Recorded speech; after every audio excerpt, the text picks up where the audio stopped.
ಕರ್ತನಲ್ಲಿ ಪ್ರಿಯ ಸಹೋದರ ಸಹೋದರರೇ, ನಿಮ್ಮೆಲ್ಲರಿಗೂ ದೇವರ ನಾಮದಲ್ಲೂ ನಮ್ಮ ರಕ್ಷಕರಾಗಿರುವಂಥ ಮಿಸ್ಸೀನಾದ ಯೇಸು ಅವರ ನಾಮದಲ್ಲೂ ವಂದನೆಗಳನ್ನು ಸಲ್ಲಿಸುವನಾಗಿದ್ದೇನೆ. ಈ ಒಂದು ಭಾನುವಾರದ ಆರಾಧನೆಯಲ್ಲಿ ನಾವು ಅಧ್ಯಯನ ಮಾಡುವಂಥ ಒಂದು ವಿಷಯ ಯಾವುದು ಅಂತಂದರೆ, ಒಬ್ಬ ದೇವರ ಮನುಷ್ಯ ಅನ್ನೋ ಒಬ್ಬ ಪ್ರವಾದಿ ಬಗ್ಗೆ ನಾವು ಈ ಒಂದು ದಿವಸಕ್ಕೆ ಸ್ಟಡಿ ಮಾಡೋಣ. ಸೊ ಈ ದೇವರ ಮನುಷ್ಯ ಯಾರು, ಇವ್ರಿಗಿಂತ ಮುಂಚೆ ಏನು ಸಿಚುವೇಶನ್ ಆಯಿತು, ಏನೇನು ಘಟನೆಗಳಾಯಿತು, ಅದೆಲ್ಲ ಒಂದೊಂದು ವಿಚಾರಗಳನ್ನು ಕ್ಲೀನಾಗಿ ಆ ಒಂದು ಸ್ಟೋರಿ, ಆ ಒಂದು ಇತಿಹಾಸ, ಆ ಒಂದು ಕಥೆನ ನಾವು ತಿಳ್ಕೊಂಡು ಆಮೇಲೆ ದೇವ್ರ ಮನುಷ್ಯನ ವಿಷಯವಾಗಿ ನಾವು ಬರೋಣ. ನಮಗೆ ಗೊತ್ತಿದೆ, ಮೊದಲನೇ ರಾಜ ಸೌಲು ಅವರಾದಮೇಲೆ ಅವರು ತಪ್ಪು ಮಾಡಿದ್ದಕ್ಕೆ ಅವರ ಸ್ಥಾನವನ್ನು ದೇವರು ಮತ್ತೊಬ್ಬರಿಗೆ ಕೊಟ್ಟರು. ಯಾರಂದರೆ ದಾವೀದ್ ಅಂತ ನಮ್ಗೆ ಗೊತ್ತಿದೆ, ದಾವೀದ್ಗೆ ಕೊಟ್ಟರು. ಸೊ ದಾವೀದ್ ಆದಮೇಲೆ ಏನಾಯಿತು, ಅವರಾದಮೇಲೆ ಅವ್ರ ಮಕ್ಕಳು ದೊಡ್ಡವರೊಬ್ಬರು ಬರ್ತಾರೆ, ನಾನು ರಾಜ ಅಂತ ಹೇಳ್ತಾರೆ. ಅವ್ರನ್ನ ದೇವ್ರು ಏನು ಮಾಡಿಲ್ಲ, ರಿಜೆಕ್ಟ್ ಮಾಡಿ ಅವ್ರಿಗೆ ಬದಲಾಗಿ ಸೊಲೊಮೋನನ್ನ ಏನು ಮಾಡ್ತಾರೆ, ರಾಜ ಮಾಡ್ತಾರೆ. ಸೊಲೊಮೋನ್ ಚಿಕ್ಕ ವಯಸ್ಸಲ್ಲೇ ರಾಜನ ಆಗುವಾಗ ಅವರು ಇಷ್ಟು ಜನ ನಡೆಸೋದು ಹೇಗೆ ಅಂತ ಹೇಳ್ಬಿಟ್ಟು ದೇವ್ರ ಹತ್ರ ಏನು ಮಾಡ್ತಾರೆ, ಅದೆಲ್ಲ ನಮಗೆ ಗೊತ್ತಿದೆ. ನಮಗೆ ಏನು ಬೇಕು ನಿಮಗೆ ಅಂತ ಹೇಳಿದ್ರೆ ಅವ್ರ ಜ್ಞಾನವನ್ನು ಕೇಳ್ಕೊತಾರೆ. ಆವಾಗ ಆ ದೇವ್ರು ಏನು ಮಾಡ್ತಾರೆ ಅಂದರೆ, ಅವ್ರಿಗೆ ಜ್ಞಾನ ಜೊತೆ ತುಂಬ ಆಸ್ತಿ, ಐಶ್ವರ್ಯ, ಸಂತೋಷ ಎಲ್ಲನೂ ಕೊಡ್ತಾರೆ. ನನಗಿಷ್ಟ ಆಗುವಂಥ ಒಂದು ರಿಕ್ವೆಸ್ಟ್ ನೀನು ಮಾಡಿರೋದು ನನ್ನ ಪ್ರಾರ್ಥನೆ ಅಂತೇಳಿ ಅದರ ಜೊತೆಗೆ ಇನ್ನೂ ಕೊಡ್ತಾರೆ ಅಲ್ವಾ. ಸೊ ಅವ್ರೇನು ಮಾಡ್ತಾರೆ ಅಂದರೆ, ಭೂಮಿಯಲ್ಲೇ ಅಂದರೆ ಯೇಸು ಕ್ರಿಸ್ತ ಬರೋಕ್ಕಿಂತ ಮುಂಚೆ, ಯಾಕಂದರೆ ಯೇಸು ಸ್ವಾಮಿ ಹೇಳ್ತಾರೆ ಸೊಲೊಮೋನನಿಗಿಂತ ದೊಡ್ಡ ಜ್ಞಾನಿ ಇದ್ದೀನಿ ಅಂತ. ಸೊ ಸೊಲೊಮೋನ್ಗಿಂತ ದೊಡ್ಡ ಜ್ಞಾನಿ ಯೇಸು ಕ್ರಿಸ್ತರೇ. ಯೇಸು ಕ್ರಿಸ್ತರಿಗಿಂತ ಹಿಂದೆ ಇದ್ದವರಲ್ಲಿ ಯಾರಪ್ಪ ಅಂದರೆ ಸೊಲೊಮೋನ್ರೇ ತುಂಬ ದೊಡ್ಡ ಜ್ಞಾನಿ ಅಲ್ವಾ. ಸೊ ಹಾಗಾದರೆ ಈ ಸೊಲೊಮೋನ್ರು ಜ್ಞಾನಿ, ಎಂಥ ಜ್ಞಾನಿ ಅಂದರೆ ಅವ್ರ ಥರ ಜ್ಞಾನಿ ಭೂಮಿಯಲ್ಲಿ ಯಾರೂ ಇರಲಿಲ್ಲ. ಎಲ್ಲ ದೇಶದಿಂದ ಶಬಾ ದೇಶದ ಜ್ಞಾನನ ಪರೀಕ್ಷೆ ಮಾಡೋದಕ್ಕೋಸ್ಕರ ತುಂಬ ಜನ ಹೋಗಿ ನೋಡ್ತಾರೆ. ಓಕೆನಾ. ಸೊ ಅವಾಗ ಏನಾಗುತ್ತೆ ಅಂದರೆ, ಇಷ್ಟು ಜ್ಞಾನಿಯಾಗಿರೋಂಥ ಸೊಲೊಮೋನ್ರು ಮುಂಚೆನೇ ಧರ್ಮಶಾಸ್ತ್ರದಲ್ಲಿ ಹೇಳಿರ್ತಾರೆ, ರಾಜರು ಒಬ್ಬ ರಾಜ ಆಗಬೇಕಾದ್ರೆ ಅವರು ಒಂದು ಧರ್ಮಶಾಸ್ತ್ರ ಒಂದು ಸ್ವಂತವಾಗಿ ಒಂದು ಬರೆದು ಇಟ್ಕೋಬೇಕು. ಅದನ್ನು ಯಾವಾಗಲೂ ಓದ್ತಾ ಇರ್ಬೇಕು ರಾಜ. ಮತ್ತು ರಾಜ ಆಗೋವನು ತುಂಬ ಹೆಂಡತಿಗಳು ಮಾಡ್ಕೋಬಾರ್ದು ಅಂತ ಮುಂಚೆನೇ ಧರ್ಮಶಾಸ್ತ್ರದಲ್ಲಿ ಹೇಳಿದ್ದಾರೆ. ಐಗುಪ್ತ ದೇಶದಿಂದ ಕುದುರೆಗಳು ತರಿಸ್ಬಾರ್ದು, ತುಂಬ ಹೆಂಡ್ತಿನ ಮಾಡ್ಕೋಬಿಟ್ರೆ ಅವ್ರ ಮನಸ್ಸಿಗೆ ಎಡ್ಸ್ಬಿಡ್ತಾರೆ ಅಂತೆಲ್ಲ ಮುಂಚೆ ಮೋಶೆ ಧರ್ಮಶಾಸ್ತ್ರದೆಲ್ಲ ಕ್ಲೀನಾಗಿ ಹೇಳಿದ್ದಾರೆ. ಇವರು ಅದನ್ನು ಬರೆಸ್ಕೊಂಡು ತನಗೋಸ್ಕರ ಅದನ್ನು ಇಟ್ಕೊಂಡಿದ್ದಾರೆ. ಆದರೂ ವಯಸ್ಸಾದ್ಮೇಲೆ ಏನಾಗ್ಬಿಡ್ತು ಅಂದರೆ, ಅವ್ರಿಗೆ ಎಷ್ಟು ಜನ ಹೆಂಡತಿರು, 1000 + 300 ಉಪಪತ್ನಿಯರು ಹೆಂಡತಿರು, ಟೋಟಲ್ ಸೇರಿ 1000 ಜನ. ಅಷ್ಟು ಅವರಲ್ಲಿ ಆಸಕ್ತಿ ಇದ್ದ. ಅವ್ರಿಗೆ ತೃಪ್ತಿ ಅನ್ನೋದಿರಲಿಲ್ಲ. ಮದುವೆ ಆಗ್ತಾನೆ ಇದ್ದ 1000 ವರ್ಷವರೆಗೂ, 1000 ಜನ ಇದ್ರೂ ಅವ್ರಿಗೆ ಆ ಒಂದು ಇದಾಗಲಿಲ್ಲ. ಅಷ್ಟೊಂದು ಅವ್ರಿಗೆ ಇದಿತ್ತು ಆಸೆ. ಆವಾಗ ಕೊನೆಯಲ್ಲಿ ಏನಾಗ್ಬಿಡ್ತಾರೆ ಅಂದರೆ, ಆ ಹೆಣ್ಣು ಮಕ್ಕಳು ಐಗುಪ್ತ ದೇಶದ ಮಗಳನ್ನ, ಬೇರೆ ಬೇರೆ ರಾಜರ ಮಕ್ಕಳನ್ನೆಲ್ಲ ಮದುವೆ ಆಗ್ತಾರೆ. ಅದಕ್ಕೆ ಅವ್ರ ಕಾಲದಲ್ಲಿ ಯುದ್ಧನೇ ಆಗಿಲ್ಲ. ಯುದ್ಧ ಯಾಕೆ ಆಗಿಲ್ಲ ಅಂದರೆ, ಎಲ್ಲ ರಾಜರ ಮಗಳನ್ನೂ ನೀವು ಮದುವೆ ಆಗಿಬಿಟ್ರೆ ಇವನಿಗೆ ಅಳಿ ಆಗೋಗ್ಬಿಟ್ಟಿದೆ. ಅಳಿಯ ಮೇಲೆ ಯಾವ ರಾಜ ಯುದ್ಧಕ್ಕೆ ಬರ್ತಾರೆ? ಯುದ್ಧಕ್ಕೆ ಬರೋದಿಲ್ಲ. ಒಂದು, ಅದಕ್ಕೆ ಅವ್ರು ತುಂಬ ಜ್ಞಾನಿ. ಇನ್ನೊಂದು, ಅವ್ರ ಕಾಯಿಯಿಂದ ಒಂದು ದೇವಾಲಯನ ಕಟ್ಟಬೇಕಾಗಿತ್ತು. ಸೊ ದೇವ್ರ ಪ್ಲ್ಯಾನು, ಅದಕ್ಕೂ ಯುದ್ಧ ಏನು ಮಾಡಲಿಲ್ಲ, ದೇವರ ಅವ್ರ ಕಾಲದಲ್ಲಿ ಯುದ್ಧ ಮಾಡಲಿಲ್ಲ. ಕೊನೆಯಲ್ಲಿ ಏನಾಗ್ಬಿಟ್ರು, ಆ ಸೊಲೊಮೋನು ಏನು ಮಾಡಿಬಿಟ್ರು ಅಂದರೆ, ಆ ಹೆಂಡತಿಯರ ಮಾತು ಕೇಳಿ ಬೇರೆ ದೇವರುಗಳಿಗೆಲ್ಲ ದೇವಸ್ಥಾನಗಳನ್ನ, ಆಲಯಗಳನ್ನು ಕಟ್ಟಿಬಿಟ್ಟು ಅವಾಗೆಲ್ಲ ಧೂಪ ಹಾಕೋದು, ಅವನ್ನ ನಮಸ್ಕರಿಸೋದು ಪ್ರಾರಂಭಿಸ್ತಾರೆ. ಆವಾಗ ದೇವರು 2 ಸರಿ ಕಾಣಿಸ್ಕೊಂಡು ಹೇಳ್ತಾರೆ, ನೋಡು ನೀನು ಈ ಥರ ತಪ್ಪು ಮಾಡ್ತಾ ಇದೀಯ, ನೀನು ಈ ಥರ ತಪ್ಪು ಮಾಡಿದ್ದೀಯ ಅಂದರೆ ನೀನು ತಿದ್ದುಕೋ. ದೇವ್ರು ಕಾಣಿಸೋದು ಉದ್ದೇಶ ನಿನ್ನ ಮನಸ್ಸಂತ್ರ ಒಂದು, ನೀನು ತಿದ್ದುಕೋಬೇಕು ಅಂತ. ತಿದ್ದುಕೊಂಡಿಲ್ಲ ಅಂದರೆ ನಾನು ನಿನ್ನನ್ನು ರಾಜ್ಯ ಕಿತ್ಕೊಂಡು ನನಗಿಷ್ಟ ಆಗೋದು ಬೇರೆಯವ್ರಿಗೆ ಕೊಡ್ತೀನಿ. ಆದ್ರೂ ನಾನು ನಿನ್ನ ಕೈಯಿಂದ ಕಿತ್ಕೊಳ್ಳಲ್ಲ, ನಿನ್ನ ಮಗನ ಕಾಲದಲ್ಲಿ ಕಿತ್ಕೊಳ್ತೀನಿ.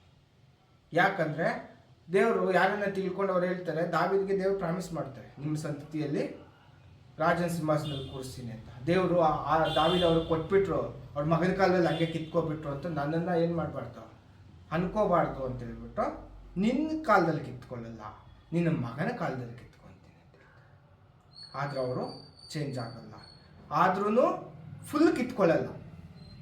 12 ಇಸ್ರೇಲ್ 12 ಗೋತ್ರಗಳಿಗೆ ರಾಜ ಆಗಿದ್ರೆ ಎಲ್ಲ ಕಿತ್ಕೊಳ್ಳಲ್ಲ. ದಾವೀದಗೋಸ್ಕರ ಒಂದು ಗೋತ್ರನ ಉಳಿಸ್ತೀನಿ. ಅಂದರೆ ಒಂದು ಅಂದರೆ ಯೂದ ಗೋತ್ರ, ಇವ್ರು ಆಲ್ರೆಡಿ ಇವ್ರ ಹತ್ರ ಇದ್ದಾರೆ, ಇವ್ರ ಜೊತೆಗೆ ಬೆನ್ಯಾಮೀನ್ ಗೋತ್ರ, ಇವರಿಬ್ಬರನ್ನ ಮಾತ್ರ ಉಳಿಸ್ತೀನಿ, ಇನ್ನು 10 ಕಿತ್ಕೊಬಿಡ್ತೀನಿ, ನಿನ್ನ ಕಾಲದಲ್ಲಿ ಮಾಡಲ್ಲ, ನಿನ್ನ ಮಗನ ಕಾಲದಲ್ಲಿ ಮಾಡ್ತೀನಿ ಅಂತ ಹೇಳ್ತಾರೆ. ಇದೆಲ್ಲ 10ನೇ ಅಧ್ಯಾಯದಿಂದ ನೋಡ್ಬೋದು.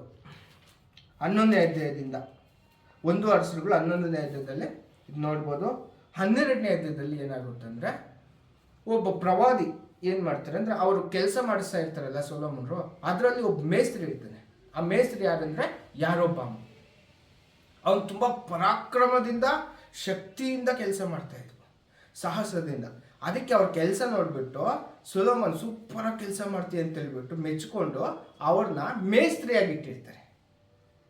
ಕೆಲಸದವರೆಲ್ಲ ಈಗ ಟಾಪಲ್ಲಿ ಇಟ್ಟಿರ್ತಾರೆ. ಒಬ್ಬ ಪ್ರವಾದಿ ಬಂದ್ಬಿಟ್ಟು ಏನು ಮಾಡ್ತಾರೆ ಅಂದರೆ ಒಂದು ಹೊಸ ಬಟ್ಟೆ ಧರಿಸ್ಕೊಂಡಿರ್ತಾರೆ. ಆ ಪ್ರವಾದಿ ಬಂದ್ಬಿಟ್ಟು ಯಾರೊಬ್ಬ ಒಬ್ಬರೇ ಇರೋವಾಗ ಅಡವಿಯಲ್ಲಿ ಹೊಸ ಬಟ್ಟೆ ಹಾಕ್ಕೊಂಡು ಬಂದಿರ್ತಾರೆ. ಬಂದ ತಕ್ಷಣ ಆ ಬಟ್ಟೆನ ಹರಿದ್ಬಿಟ್ಟು 12 ತುಂಡು ಮಾಡಿಬಿಡ್ತಾರೆ.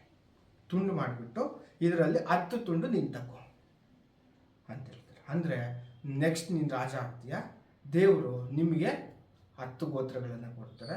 ದಾವೀದನ ನೆನೆಸಿ ಅವ್ರಿಗೋಸ್ಕರ 2 ಗೋತ್ರಗಳು ಬಿಟ್ಬಿಟ್ಟಿರ್ತಾರೆ ಅಂತ ಹೇಳ್ಬಿಟ್ಟು ಹೇಳ್ತಾರೆ. ಅದನ್ನ ವಾಕ್ಯ ಓದಿ. ಅರಸರುಗಳು 1 ಅರಸರುಗಳು 11:26. 11:26. ಅರಸನಾದ ಸೊಲೊಮೋನನಿಗೆ ವಿರೋಧವಾಗಿ ಎದ್ದವರಲ್ಲಿ ಅವನ ಸೇವಕನು ಚರೇದ ಊರಿನ ಎಫ್ರಾಯಿಮ್ಯನಾದ 28 ಓದ್ಬಿಟ್ಟಿದೆ. ಯೌವನಸ್ಥನಾದ ಯರೊಬ್ಬಾಮನು ಬಹು ಸಾಮರ್ಥ್ಯದಿಂದ ಕೆಲಸ ಮಾಡುತ್ತಿರುವುದನ್ನು ಕಂಡು ಅವನನ್ನು ಯೋಸೇಫ್ಯರ ಎಲ್ಲ ಆಳುಗಳ ಮೇಲೆ ಮೇಸ್ತ್ರಿಯನ್ನಾಗಿ ನೇಮಿಸಿದನು. ಒಂದು ದಿವಸ ಯರೊಬ್ಬಾಮನು ಯೆರೂಸಲೇಮಿನಿಂದ ಎಲ್ಲಿಗೋ ಹೋಗುತ್ತಿರುವಾಗ ಅಡವಿಯಲ್ಲಿ ಶಿಲೋವಿನವನಾದ ಹಿರಿಯನೆಂಬ ಪ್ರವಾದಿಯು ಅವನಿಗೆ ಅಹೀಯನೆಂಬ ಪ್ರವಾದಿಯು ಅವನಿಗೆ ಎದುರಾದನು. ಅವನು ಹೊಸ ಬಟ್ಟೆಯನ್ನು ಹೊದ್ದುಕೊಂಡಿದ್ದನು. ಅಲ್ಲಿ ಅವರಿಬ್ಬರ ಹೊರತಾಗಿ ಬೇರೆ ಯಾರೂ ಇರಲಿಲ್ಲ. ಆಗ ಅಹೀಯನು ತಾನು ಹೊದ್ದುಕೊಂಡಿದ್ದ ಹೊಸ ಬಟ್ಟೆಯನ್ನು ತೆಗೆದುಕೊಂಡು ಅದನ್ನು ಹರಿದು 12 ತುಂಡು ಮಾಡಿ ಯರೊಬ್ಬಾಮನಿಗೆ, ಇನ್ನು ನೀನು ಇವುಗಳಲ್ಲಿ 10 ತುಂಡುಗಳನ್ನು ತೆಗೆದುಕೊಂಡು ಇಸ್ರಾಯೇಲ್ ದೇವರಾದ ಯೆಹೋವನು ರಾಜ್ಯವನ್ನು ಸೊಲೊಮೋನನಿಂದ ಕಿತ್ತುಕೊಂಡು ತನ್ನ ಸೇವಕನಾದ ದಾವೀದನ ನಿಮಿತ್ತವಾಗಿಯೂ ತಾನು ಇಸ್ರಾಯೇಲ್ಯರ ಎಲ್ಲ ಕುಲಗಳಿಂದ ಆರಿಸಿಕೊಂಡ ಯೆರೂಸಲೇಮ್ ಪಟ್ಟಣದ ನಿಮಿತ್ತವಾಗಿಯೂ ಅವನಿಗೆ ಒಂದೇ ಕುಲವನ್ನು ಉಳಿಸಿ ಬೇರೆ 10 ಕುಲಗಳನ್ನು ನಿನಗೆ ಕೊಡುತ್ತೇನೆಂದು ಹೇಳಿದ್ದಾನೆ. ಸಾಕು, ನಾನು ಇದು ಓದಿದ್ರೆ ಜಾಸ್ತಿ ಟೈಮ್ ಹಿಡಿಸುತ್ತೆ.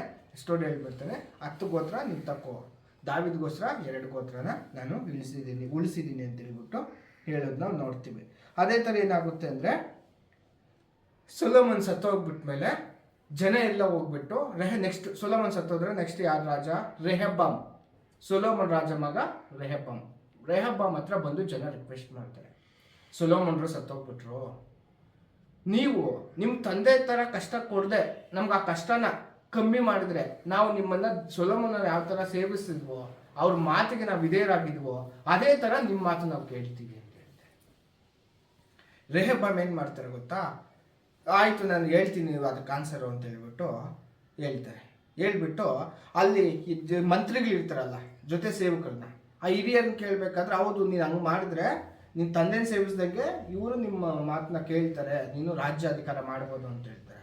ಇವರೇನು ದೊಡ್ಡವರು ಹಿರಿಯರು ಹೇಳೋದೇನೋ ಅಂತೇಳಿ ಯವನಸ್ಥರಾಗಿರೋಂಥ ಹುಡುಗನ ಕರೆಸ್ಬಿಟ್ಟು ಕೇಳ್ತಾರೆ ಏನು ಮಾಡೋದು ಇದು ಅಂತ. ಅದಕ್ಕೆ ಅವ್ರು ಐಡಿಯಾ ಕೊಡ್ತಾರೆ, ನಮ್ಮ ತಂದೆ ಕೊಟ್ಟಿರೋ ಕಷ್ಟಕ್ಕಿಂತ ಡಬಲ್ ಕಷ್ಟ ಕೊಡ್ತೀನಿ ನಿಮಗೆ ಅಂತ ಹೇಳ್ಬಿಡ್ತಾರೆ. ಅವಾಗ ಜನರಿಗೆ ಏನಾಗ್ಬಿಡುತ್ತೆ? ಕೋಪ ಬಂದ್ಬಿಡುತ್ತೆ. ನೋಡಿ ಅದು ಏನು ಮಾಡ್ತಾರೆ ಅಂತ ಹೇಳ್ತಾರೆ ನೋಡಿ.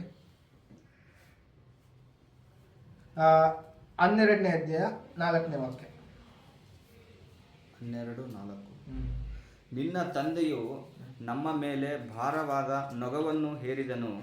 ನಿನ್ನ ತಂದೆಯು ನೇಮಿಸಿದ ಬಿಟ್ಟಿ ಕೆಲಸವನ್ನು ನೀನು ಕಡಿಮೆ ಮಾಡಿ ನಮ್ಮ ಮೇಲಿರುವ ಭಾರವಾದ ನೊಗವನ್ನು. ಅದೇ 10ನೇ ವಾಕ್ಯ ಓದಿಬಿದ್ದೆ ನೋಡಿ ರೆಹಬ್ಬಾಮ್ ಏನ್ ಹೇಳ್ತಾರೆ ಜನರಿಗೆ ಉತ್ತರ. ಅವನಿಗೆ ನಿನ್ನ ತಂದೆಯು ನಮ್ಮ ಮೇಲೆ ಹೇಳಿರುವ ನೊಗವನ್ನು ಹಗುರ ಮಾಡು ಎಂಬುದಾಗಿ ನಿನ್ನನ್ನು ಬೇಡಿಕೊಂಡು ಜನರಿಗೆ ನೀನು ನನ್ನ ತಂದೆಯ ನಡುವಿಗಿಂತ ನನ್ನ ಕಿರಿಯ ಬೆರಳು ದಪ್ಪವಾಗಿದೆ.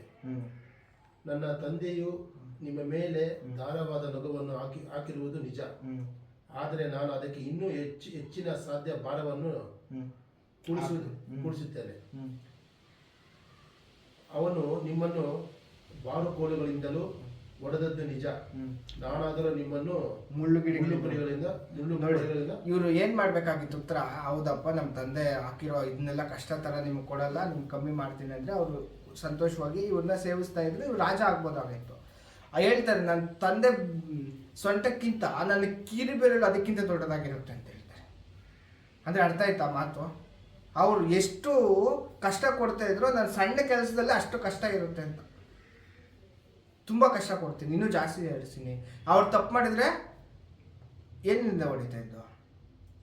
ಇದರಿಂದ ಹೊಡಿತಾ ಇದ್ರು. ಏನು? ಬಾರುಕೋಲುಗಳಿಂದ. ನಾನು ಮುಳ್ಳು ಇದರಿಂದ ಹೊಡಿಸ್ತೀನಿ ಅಂತ ಹೇಳ್ತಾರೆ. ಅವಾಗ ಜನರು ಕೋಪ ಬಂದ್ಬಿಡುತ್ತೆ. ದಾವಿದಿನಲ್ಲಿ ನಮಗೇನು ಪಾಲು, ನೀವೇ ನೋಡ್ಕೊಳ್ಳಿ, ನಾವು ನಿಮ್ಮನ್ನು ಇದು ಮಾಡಲ್ಲ ಅಂತ ಹೇಳ್ತಾರೆ. ಅವಾಗ ಅವರೆಲ್ಲ ಏನು ಮಾಡಿಬಿಡ್ತಾರೆ ಅಂದರೆ ರೆಹಬ್ಬಾಮನ್ನ ಕರೆದ್ಬಿಟ್ಟು ಅವ್ರನ್ನ ರಾಜ ಮಾಡಿಬಿಡ್ತಾರೆ. ಸೊಲೊಮನ್ ಇರೋವಾಗ್ಲೇನೆ ರಾಜ ಮಾಡಿಬಿಡ್ತಾರೆ. ಬಟ್ ಈ ವಿಷಯ ಸೊಲೊಮನ್ ಗೊತ್ತಾಗ್ಬಿಟ್ರೆ ಸಾಯಿಸ್ಬಿಡ್ತಾನೆ. ರಾಜ ಇರೋವಾಗ್ಲೇನೆ ಇನ್ನೊಬ್ಬರನ್ನ ರಾಜ ಮಾಡಿದ್ದಾರೆ. ಅಂದ್ರೆ ಯಾವ ಥರ ಸೌಲು ದಾವಿದನ್ನ ಸಾಯಿಸ್ಬೇಕಂತ ಪ್ಲಾನ್ ಮಾಡ್ತಾರೋ ಅದೇ ಥರ ಯಾರೊಬ್ಬವನ್ನ ಸಾಯಿಸ್ಬೇಕಂತ ಸೊಲೊಮನ್ ಪ್ಲಾನ್ ಮಾಡುವಾಗ ಅವ್ರು ತಪ್ಪಿಸ್ಕೊಂಡು ಹೊರಗೋಗ್ಬಿಡ್ತಾರೆ. ತಪ್ಪಿಸ್ಕೊಂಡು ಹೋಗೋದ್ಮೇಲೆ ಸತ್ತೋದ್ಮೇಲೆ ಮತ್ತೆ ಇವ್ರನ್ನೇನು ಮಾಡ್ತಾರೆ, ಇವ್ರು ಈ ಥರ ಮಾಡಿದ್ರಲ್ಲ ರೆಹಬ್ಬಾಮ ನಮ್ಗೆ ಬೇಡ ಅಂತ ಹೇಳ್ಬಿಟ್ಟು ಯಾರೊಬ್ಬಾಮನ್ನ ಕರೆದ್ಬಿಟ್ಟು ರಾಜಗಳನ್ನಾಗಿ ಮಾಡ್ಕೊಬಿಡ್ತಾರೆ. ಯಾರೊಬ್ಬಾಮ 10 ಗೋತ್ರಗಳಿಗೆ ರಾಜ ಆಗ್ಬಿಡ್ತಾರೆ. ಓಕೆನಾ? 10 ಗೋತ್ರಗಳಿಗೆ ರಾಜ ಆಗ್ಬಿಟ್ಮೇಲೆ ಇವ್ರು ಏನು ಮಾಡ್ಬಿಡ್ತಾರೆ ಅಂದರೆ, ಈ 10 ಗೋತ್ರಗಳನ್ನ ಕೊಟ್ಟಿದ್ದು ಯೆಹೋವ ದೇವರು. ಇವ್ರು ಏನು ಪ್ಲಾನ್ ಮಾಡ್ತಾರೆ ಅಂದರೆ, ಕಾಲಾಂತರದಲ್ಲಿ ಇಸ್ರಾಯೇಲರಿಗೆ ಒಂದು ರೂಲ್ಸ್ ಇತ್ತು ಧರ್ಮಶಾಸ್ತ್ರದಲ್ಲಿ. ವರ್ಷಕ್ಕೆ ನೀವು ಎಷ್ಟು ಸರಿ, ಒಂದು ಸರಿ ಆದರೂ ಯೆರೂಸಲೇಮ್ಗೆ ಏನಾಗಬೇಕಾಯ್ತು, ಎಲ್ಲ ಗಂಡಸರು ಆರಾಧನೆಗೆ ಹೋಗ್ಬೇಕಾಗಿತ್ತು. ಅರ್ಥ ಆಯ್ತಾ? ವರ್ಷ ಹಬ್ಬ ಮಾಡ್ತಾ ಇದ್ರು. ಆ ಹಬ್ಬ ಟೈಮಲ್ಲಿ ಏನಾಗ್ಬಿಟ್ರು ಅಂದರೆ, ಹಬ್ಬ ಈ ದೇವಾಲಯ ಎಲ್ಲ ಯಾರು ಕಟ್ಟಿಸಿದ್ದು? ಸೊಲೊಮನ್. ಅದು ಯಾರ ಕಂಟ್ರೋಲಲ್ಲಿದೆ? ಅವ್ರ ಮಗ ಕಂಟ್ರೋಲಲ್ಲಿದೆ. ಯಾರು? ರೆಹಬ್ಬಾಮ್ ಕಂಟ್ರೋಲಲ್ಲಿ. ಇವಾಗ ಯಾರೊಬ್ಬಾಮ್ಗೊಂದು ಐಡಿಯಾ ಬಂದ್ಬಿಡುತ್ತೆ. ವರ್ಷಕ್ಕೆ ಈ 12 ಗೋತ್ರದವರು ವರ್ಷಕ್ಕೊಂದ್ಸರಿ ಹಬ್ಬ ಮಾಡ್ತಾರಲ್ಲ ಯೆರೂಸಲೇಮ್ ದೇವಾಲಯದಲ್ಲಿ, ಅಲ್ಲಿ ಹೋಗ್ಬಿಟ್ರೆ ಈ ಇಸ್ರಾಯೇಲ್ ಜನರಿಗೆ ಆಲ್ರೆಡಿ ದೇವ್ರ ಮೇಲೆ ಭಯಭಕ್ತಿ ಇದೆ. ಹೋಗ್ಬಿಟ್ಟು ಯಾರೊಬ್ಬಾಮ್ ನೋಡಪ್ಪ, ನಮ್ಮ ದೇವ್ರ ಮೇಲೆ ನಮ್ಗೆ ಇಷ್ಟ ಆಗೋದು ಯೆಹೋವ ದೇವ್ರಿಗೋಸ್ಕರ ಎಷ್ಟು ಬಲಿಗಳು ಕೊಟ್ಟಿದ್ದಾರೆ, ಎಷ್ಟು ಊಟ ಹಾಕ್ಸಿದ್ದಾರೆ, ಎಷ್ಟು ಖರ್ಚು ಮಾಡಿದ್ದಾರೆ, ಎಷ್ಟು ತ್ಯಾಗ ಮಾಡಿದ್ದಾರೆ ಅಂತ ಹೇಳ್ಬಿಟ್ಟು ಯಾರ ಮೇಲೆ ಸಿಂಪತಿ ಬಂದ್ಬಿಡುತ್ತೆ? ರೆಹಬ್ಬಾಮ್ ಮೇಲೆ ಸಿಂಪತಿ ಬಂದ್ಬಿಡುತ್ತೆ ಇಲ್ವಾ? ಅದಕ್ಕೆ ಇವ್ರು ಅಲ್ಲಿ ಹೋಗದೆ ಇರೋ ಥರ ಏನಾದರೂ ಒಂದು ಮಾಡಬೇಕು ಅಂತೇಳ್ಬಿಟ್ಟು 2 ಬಸವನ ವಿಗ್ರಹಗಳಿಟ್ಬಿಟ್ಟು, ಈಗೋ ನೋಡಿ ನಮ್ಮನ್ನು ಐಗುಪ್ತದಿಂದ ಕರ್ಕೊಬಂದಿರೋದು ಯೆಹೋವ ದೇವರಲ್ಲ, ನೀವು ಯೆರೂಸಲೇಮ್ಗೆ ಹೋಗ್ಬೇಕಾಗಿಲ್ಲ, ಈ 2 ಬಸವನ ವಿಗ್ರಹಗಳಿದೆಯಲ್ಲ ಇವನ್ನೇ ನೀವು ಆರಾಧನೆ ಮಾಡಬೇಕು ಅಂತ ಹೇಳ್ಕೊಟ್ಬಿಡ್ತಾನೆ ಇಸ್ರಾಯೇಲ್ 12 ಗೋತ್ರಗಳಿಗೆ. ನೋಡಿ ಎಷ್ಟು ದೊಡ್ಡ ತಪ್ಪು ಇದು. ರಾಜ್ಯ ಇವನ್ನೆಲ್ಲ ಕೂಲಿ ಕೆಲಸ ಮಾಡ್ಕೊಂಡಿದ್ದವನ್ನ 10 ಗೋತ್ರಗಳು ಕೊಟ್ಟು ಇಸ್ರಾಯೇಲ್ ದೇವರು ತನ್ನ ಜನರ ಮೇಲೆ ಅಧಿಕಾರ ಕೊಟ್ಟು ಸಿಂಹಾಸನ ಕೊಟ್ಟಿರೋ ದೇವರಿಗೆ ವಿರೋಧವಾಗಿ ಸಂಚು ಮಾಡ್ತಾರೆ. ಯಾಕಂದ್ರೆ ಇವು ಜನ ಹೋಗ್ಬಿಟ್ಟು ಯೆರೂಸಲೇಮಲ್ಲಿ 10 ಗೋತ್ರಗಳು ಅವರು ಇದೆಯಲ್ಲ ಅವ್ರ ಕಂಟ್ರೋಲಲ್ಲಿ ಹೋಗ್ಬಿಟ್ಟು ಅವ್ರ ನೋಡಿ ಇಷ್ಟ ಆಗ್ಬಿಟ್ರು, ಅವನ ಕಡೆ ತಿರುಗಿಬಿಟ್ರೆ ಆಕ್ಚುಲಿ ಇದು ತುಂಬ ದೊಡ್ಡ ಮೋಸ, ಕುತಂತ್ರ ಇದು ಅಲ್ವಾ? ಸೊ ದೇವರು ಮಾತು ಕೊಟ್ಟ ಮೇಲೆ ಮಾತು ಚೇಂಜ್ ಮಾಡ್ತಾರ? ನಿಮ್ಗೆ 10 ಗೋತ್ರ ಕೊಟ್ಟ ಮೇಲೆ ಅವ್ರು ಅಲ್ಲಿ ಹೋಗ್ಬಿಟ್ಟ ತಕ್ಷಣ ಏನು ಮಾಡಿಬಿಡ್ತಾರೆ? ಅವ್ರ ಕಡೆ ಕಿಡೋದಕ್ಕೆ ದೇವರು ಖಂಡಿತ ಬಿಡಲ್ಲ. ದೇವರು ಒಂದ್ಸರಿ ಮಾತು ಕೊಟ್ಟಿದ್ರೆ ಮಾತು ತಪ್ಪೋದೇ ಇಲ್ಲ. ಈ ಒಂದು ನಂಬಿಕೆ ಅವನಲ್ಲಿ ಇಲ್ಲದೆ ದೇವರನ್ನೇ, ತನಗೆ ರಾಜ್ಯಾಧಿಕಾರ ಕೊಟ್ಟ ದೇವರನ್ನೇ ಬಿಟ್ಟು ವಿಗ್ರಹಗಳನ್ನು ಪೂಜೆ ಮಾಡೋ ಥರ ಮಾಡಿಬಿಟ್ರು ಇವರು. ಇದು ದೇವರಿಗೆ ತುಂಬ ಕೋಪ ಬಂದ್ಬಿಡುತ್ತೆ. ಅವನು ಮಾಡಿದ್ದು ಏನು ಪ್ಲಾನ್ ಅಂದರೆ, ಯೆರೂಸಲೇಮ್ ದೇವಾಲಯ ಇದೆಯಲ್ಲ, ಯಾವ ದಿವಸ ಅಲ್ಲಿ ಆರಾಧನೆ ಮಾಡ್ತಾರೆ ನೋಡಿ, ಅದೇ ದಿವಸನೇ ಇವನು ಕರೆಕ್ಟಾಗಿ ಪ್ಲಾನ್ ಮಾಡಿ ಇಲ್ಲಿ ಇದೇ ದೇವ್ರನ್ನ ಆರಾಧನೆ ಮಾಡಿ ಅಂತ ಹೇಳ್ತಾರೆ. ಯಾಕೆಂದರೆ ಒಂದು ದಿವಸ ಮುಂಚೆ ಮಾಡಿಬಿಟ್ರೆ ಫಸ್ಟ್ ಅಲ್ಲಿಗೆ ಹೋಗ್ಬಿಡ್ತಾರೆ, ಅಲ್ಲಿ ಮುಗಿಸ್ಕೊಂಡು ಇಲ್ಲಿಗೆ ಬಂದುಬಿಡ್ತಾರೆ. ಸರಿ, ಒಂದು ದಿವಸ ಲೇಟಾಗಿ ಮಾಡಿದ್ರೆ, ಇದು ಮುಂಚೆ ಮಾಡಿದ್ರೆ ಇಲ್ಲಿ ಮುಗಿಸ್ಕೊಂಡು ಅಲ್ಲಿ ಹೋಗ್ತಾರೆ, ಲೇಟಾಗಿ ಮಾಡಿದ್ರೆ ಅಲ್ಲಿ ಮುಗಿಸ್ಕೊಂಡು ಇಲ್ಲಿಗೆ ಬರ್ತಾರೆ. ಸೊ ಈ ಜನ ಯಾವುದೇ ಕಾರಣಕ್ಕೂ ರೆಹಬ್ಬಾಮ್ ಇರುವಂಥ ಆಲಯ ಅವರ ಹಬ್ಬಕ್ಕೆ ಹೋಗ್ಬಾರ್ದು ಅಂತ ಮಾಡಿದ್ದು ತುಂಬ ದೊಡ್ಡ ದ್ರೋಹ ಇದು. ಅರ್ಥ ಆಯ್ತಾ? ಅವಾಗ ಒಂದು 2 ವಿಗ್ರಹಗಳನ್ನ ಇಟ್ಬಿಟ್ಟು ಸೇಮ್ ದಿನ 1 ನಿಮಿಷ ಹೆಚ್ಚು ಕಮ್ಮಿ ಆಗಬಾರ್ದು. ಅರ್ಥ ಆಯ್ತಾ? ಯಾಕಂದ್ರೆ ಅಲ್ಲಿ ಹೋಗ್ಬಿಡ್ತಾರೆ, ಇಲ್ಲ ಅಂದರೆ ಲೇಟಾಗಿ. ಅರ್ಥ ಆಯ್ತಲ್ಲ? ಮುಂಚೆ ಮಾಡಿಬಿಟ್ರೆ ಅಲ್ಲಿ ಮುಗಿಸ್ಕೊಬರ್ತಾರೆ, ಲೇಟಾಗಿ ಮಾಡಿದ್ರೆ ಇದು ಮುಗಿಸ್ಕೊಂಡು ಅಲ್ಲಿಗೆ ಹೋಗ್ತಾರೆ, ಅಲ್ಲಿ ಹಿಂಗೆ ಆಗ್ಬಿಡ್ತಾರೆ. ಅದಕ್ಕೆ ಸೇಮ್ ಟೈಮ್ಗೆ ಮಾಡ್ತಾನೆ. ಅದಕ್ಕೆ ರಾಜರುಗಳಲ್ಲೇ ಬೈಬಲಲ್ಲಿ ತುಂಬ ರಾಜರುಗಳು, ಒಳ್ಳೆ ರಾಜ ಅಂದರೆ ಎಕ್ಸಾಂಪಲ್ ಯಾರು ಕೊಡ್ತಾರೆ ಅಂದರೆ ದಾವೀದ ಥರ ಒಳ್ಳೆ ರಾಜ ಅಂತ ಹೇಳ್ತಾರೆ ಬೇರೆ ಮುಂದೆ ಬಂದಂಥ ರಾಜರುಗಳಿಗೆ. ಕೆಟ್ಟ ರಾಜರು ಯಾರು ಅಂತ ಬಂದರೆ ಯೆರೊಬ್ಬಾಮನ ಥರ ಇವನು ದ್ರೋಹಿ ಆಗ್ಬಿಟ್ಟ, ಯೆರೊಬ್ಬಾಮನ ಥರ ತಪ್ಪು ಮಾಡಿಬಿಟ್ಟ ದೇವರಿಗೆ, ಯೆರೊಬ್ಬಾಮನ ಥರ ದುಷ್ಟ ಆಗ್ಬಿಟ್ಟ, ಯೆರೊಬ್ಬಾಮನ ಮಾರ್ಗದಲ್ಲಿ ನಡೆದ್ರು ಅಂತ ಹೇಳ್ತಾರೆ. ತಾನು ಕೊಟ್ಟಿರೋದು ನನ್ನ ಜನನ ನೀವು ದೇವ್ರ ಕಡೆ ನಡೆಸ್ರಿ ಅಂತ ಕೊಟ್ಟಿದ್ರೆ ಅವ್ರದ್ದೇ ಎತ್ಕೊಂಡು ಹೋಗ್ಬಿಟ್ಟು ವಿಗ್ರಹಗಳಿಗೆ ತಿರುಗಿಸ್ಬಿಟ್ಟು ನಿಜವಾಗಿರುವಂಥ ದೇವ್ರನ್ನೇ ಮರ್ತೋಗೋ ಥರ ಮಾಡಿಬಿಟ್ನಲ್ಲ ಅಂತ ಹೇಳ್ಬಿಟ್ಟು ದೇವ್ರಿಗೆ ತುಂಬ ಕೋಪ ಬಂದ್ಬಿಟ್ಟು ಅವನು ಹೋಗಿ ಆಲಯದ ಯಜ್ಞವೇದಿಗಳು ಕಟ್ಟಿರ್ತಾರಲ್ಲ, ಧೂಪ ಸುಡಕ್ಕೆ ಹೋಗುವಾಗ ಒಬ್ಬ ಮನುಷ್ಯ ಬರ್ತಾನೆ. ಅದು ಎಲ್ಲಿಂದ ಬರುತ್ತೆ ನೋಡಿ, 25ನೇ ವಾಕ್ಯ. 12:25. ಯೆರೊಬ್ಬಾಮನು ಎಫ್ರಾಯಿಮ್ ಬೆಟ್ಟದ ಸೀಮೆಯಲ್ಲಿನ ಶೆಕೆಮ್ ಪಟ್ಟಣವನ್ನು ಭದ್ರಪಡಿಸಿ ಅಲ್ಲಿ ವಾಸಿಸಿದನು. ಅಲ್ಲಿಂದ ಪೆನುವೇಲಿನ 27 ಜನರು ಯೆರೂಸಲೇಮಿನಲ್ಲಿರುವ ಯೆಹೋವನ ಆಲಯಕ್ಕೆ ಯಜ್ಞಾರ್ಪಣೆಗಾಗಿ ಹೋಗುವುದಾದರೆ ಅವರ ಮನಸ್ಸು ಅವರ ಒಡೆಯನೂ ಯಹೂದದ ಅರಸನೂ ಆದ ರೆಹಬ್ಬಾಮನ ಕಡೆಗೆ ತಿರುಗಿತು. ಅವರು ನನ್ನನ್ನು ಕೊಂದು ಅವನ ಬಳಿಗೆ ಹೋದಾರು ಅಂದುಕೊಂಡರು. ಬಹಳವಾಗಿ ಆಲೋಚಿಸಿ ಕಡೆಯಲ್ಲಿ ಬಂಗಾರದ 2 ಬಸವ ಮೂರ್ತಿಗಳನ್ನು ಮಾಡಿಸಿ ಇಸ್ರಾಯೇಲರಿಗೆ, ನೀವು ಜಾತ್ರೆಗಾಗಿ ಯೆರೂಸಲೇಮಿಗೆ ಹೋದದ್ದು ಸಾಕಾಯಿತು. ಇಗೋ, ನಿಮ್ಮನ್ನು ಐಗುಪ್ತದಿಂದ ಕರತಂದ ದೇವರುಗಳು ಇಲ್ಲಿರುತ್ತವೆ ಎಂದು ಹೇಳಿ ಅವುಗಳಲ್ಲಿ ಒಂದನ್ನು ಬೇತೇಲಿನಲ್ಲಿರಿಸಿ ಇನ್ನೊಂದನ್ನು ದಾನಿಗೆ ಕಳುಹಿಸಿದನು. ನೋಡಿ, 2 ಕಡೆ 2 ವಿಗ್ರಹ ಇಟ್ಬಿಟ್ಟು ನೀವು ಯೆರೂಸಲೇಮ್ಗೆ ಹೋಗಂಗಿಲ್ಲ, ನಿಮ್ಮನ್ನು ಕರ್ಕೊಬಂದಿರೋ ದೇವ್ರು ಇಲ್ಲೇ ಇದೆ, ಅಲ್ಲೊಂದು ಮಾಡಿ ಇಲ್ಲಿದೆ, ಇಲ್ಲೊಂದಿದೆ, ಇವೆರಡನ್ನೂ ಆರಾಧನೆ ಮಾಡಿದ್ರೆ ಸಾಕು, ನೀವು ಯೆರೂಸಲೇಮ್ಗೆ ಹೋಗ್ಬಾರ್ದು. ಕರೆಕ್ಟಾಗಿ ಯೆರೂಸಲೇಮಲ್ಲಿ ಯಾವ ಟೈಮಲ್ಲಿ ಆರಾಧನೆ ನಡೀತೋ ಅದೇ ನಿಮಿಷ ಕೂಡ ಹೆಚ್ಚು ಕಮ್ಮಿ ಇಲ್ಲ. ಆವಾಗ ಜನ ಅಲ್ಲಿಗೆ ಹೋಗದೆ ತಡಿಬೇಕು ಅನ್ನೋದು ಇವನ ಉದ್ದೇಶ. ಬಟ್ ಇದನ್ನು ಮಾಡಿದ್ದು ತುಂಬ ತಪ್ಪು, ಯಾಕಂದ್ರೆ ದೇವ್ರನ್ನೇ ಇಲ್ದಂಗೆ ಮಾಡಿಬಿಟ್ಟು. ಅರ್ಥ ಆಯ್ತಾ? ಅವಾಗ ದೇವ್ರ ಕೋಪ ಬಂದು ಇದು ಮಾಡ್ತಾರೆ ನೋಡಿ, 33 ಇಸ್ರಾಯೇಲ್ಯರು 8ನೆಯ ತಿಂಗಳ 15ನೆಯ ದಿವಸದಲ್ಲಿ ಹಬ್ಬವನ್ನು ಆಚರಿಸಬೇಕೆಂದು ಯೆರೊಬ್ಬಾಮನು ಸ್ವಇಚ್ಛೆಯಿಂದ ಗೊತ್ತು ಮಾಡಿ ಆ ಸಮಯಕ್ಕೆ ತಾನು ಬೇತೇಲಿನ ಯಜ್ಞವೇದಿಯ ಬಳಿಗೆ ಹೋಗಿ ಧೂಪ ಸುಡುವುದಕ್ಕಾಗಿ ಅದರ ಮೆಟ್ಲುಗಳನ್ನು ಹತ್ತುತ್ತಿರುವಾಗ ಯಹೂದ ದೇಶದವನಾದ ಒಬ್ಬ ದೇವರ ಮನುಷ್ಯನು ಯೆಹೋವನಿಂದ ಕಳುಹಿಸಲ್ಪಟ್ಟವನಾಗಿ ಬೇತೇಲಿಗೆ ಬಂದನು. ಯೆರೊಬ್ಬಾಮನು ಧೂಪ ಸುಡುವುದಕ್ಕಾಗಿ ವೇದಿಯ ಹತ್ತಿರ ನಿಂತುಕೊಳ್ಳಲು ಆ ಮನುಷ್ಯನು ಯೆಹೋವನ ಅಪ್ಪಣೆಯಿಂದ ವೇದಿಯನ್ನು ಕುರಿತು, ವೇದಿಯೇ, ದಾವೀದನ ಸಂತಾನದಲ್ಲಿ ಯೋಷೀಯನು ಎಂಬೊಬ್ಬನು ಹುಟ್ಟುವನು. ಅವನು ನಿನ್ನ ಮೇಲೆ ಧೂಪ ಸುಡುವ ಪೂಜಾ ಸ್ಥಳಗಳ ಯಾಜಕರನ್ನು ಹಿಡಿದು ಅವರನ್ನು ನಿನ್ನ ಮೇಲೆಯೇ ಯಜ್ಞ ಮಾಡುವನು. ಮನುಷ್ಯರ ಎಲುಬುಗಳು ನಿನ್ನ ಮೇಲೆ ಸುಡಲ್ಪಡುವವು ಎಂದು. ಇವ್ರು ಈ ತರ ಯೋಗ್ಯ ಕೆಲಸ ಮಾಡುವಾಗ ಏನಾಗ್ಬಿಡ್ತು, ತುಂಬಾ ಕೋಪ ಬಂದ್ಬಿಟ್ಟು ದೇವರೊಬ್ಬ ಮನುಷ್ಯನ ಕಳಿಸ್ತಾರೆ. ಆ ಮನುಷ್ಯನ ಹೆಸರು ದೇವರ ಮನುಷ್ಯ ಅಷ್ಟೇ ಹೇಳಿರೋದು. ಅವ್ರು ಯಾರು, ಎಲ್ಲಿಂದ ಬಂದು, ಅವ್ರು ಬೆತ್ತೇಲಿಂದ ಬಂದ್ರು ಅಂತ ಹೇಳ್ತಾರೆ, ಅಷ್ಟು ಬಿಟ್ರೆ ಅವ್ರ ಹಿನ್ನೆಲೆ ಏನು ಅಂತ ಬೈಬಲಲ್ಲಿ ಬರ್ದಿಲ್ಲ. ಓಕೆನಾ? ಅವ್ರು ಬಂದು ಹೇಳ್ತಾರೆ ದೇವರ ಅಪ್ಪಣೆಯಿಂದ, ನೋಡಿ ನೀವು ಈ ತರ ಕೆಲಸ ಮಾಡ್ತಾ ಇದ್ರ, ನೀವು ನಿಮ್ಗೆ ರಾಜ್ಯ ಕೊಟ್ಟಿರೋಂಥ ದೇವರಿಗೆ ವಿರೋಧವಾಗಿ ನೀವು ಈ ತರ ಮಾಡ್ತಾ ಇದ್ರ. ಯಾಕಂದ್ರೆ ವಿಗ್ರಹ ಆರಾಧನೆ ಮಾಡಬಾರ್ದು ಅಂತೇಳಿ ಇಸ್ರಾಯೇಲ್ರಿಗೆ ಧರ್ಮಶಾಸ್ತ್ರದಲ್ಲೇ ಬಡಿಸ್ಕೊಟ್ಟಿದ್ರು. ಅಲ್ಲಿ ಬಸವನ ವಿಗ್ರಹ ಮಾಡಿದಕ್ಕೆ ತುಂಬಾ ಜನ ಸತ್ತೋದ್ರು ಅಲ್ವಾ?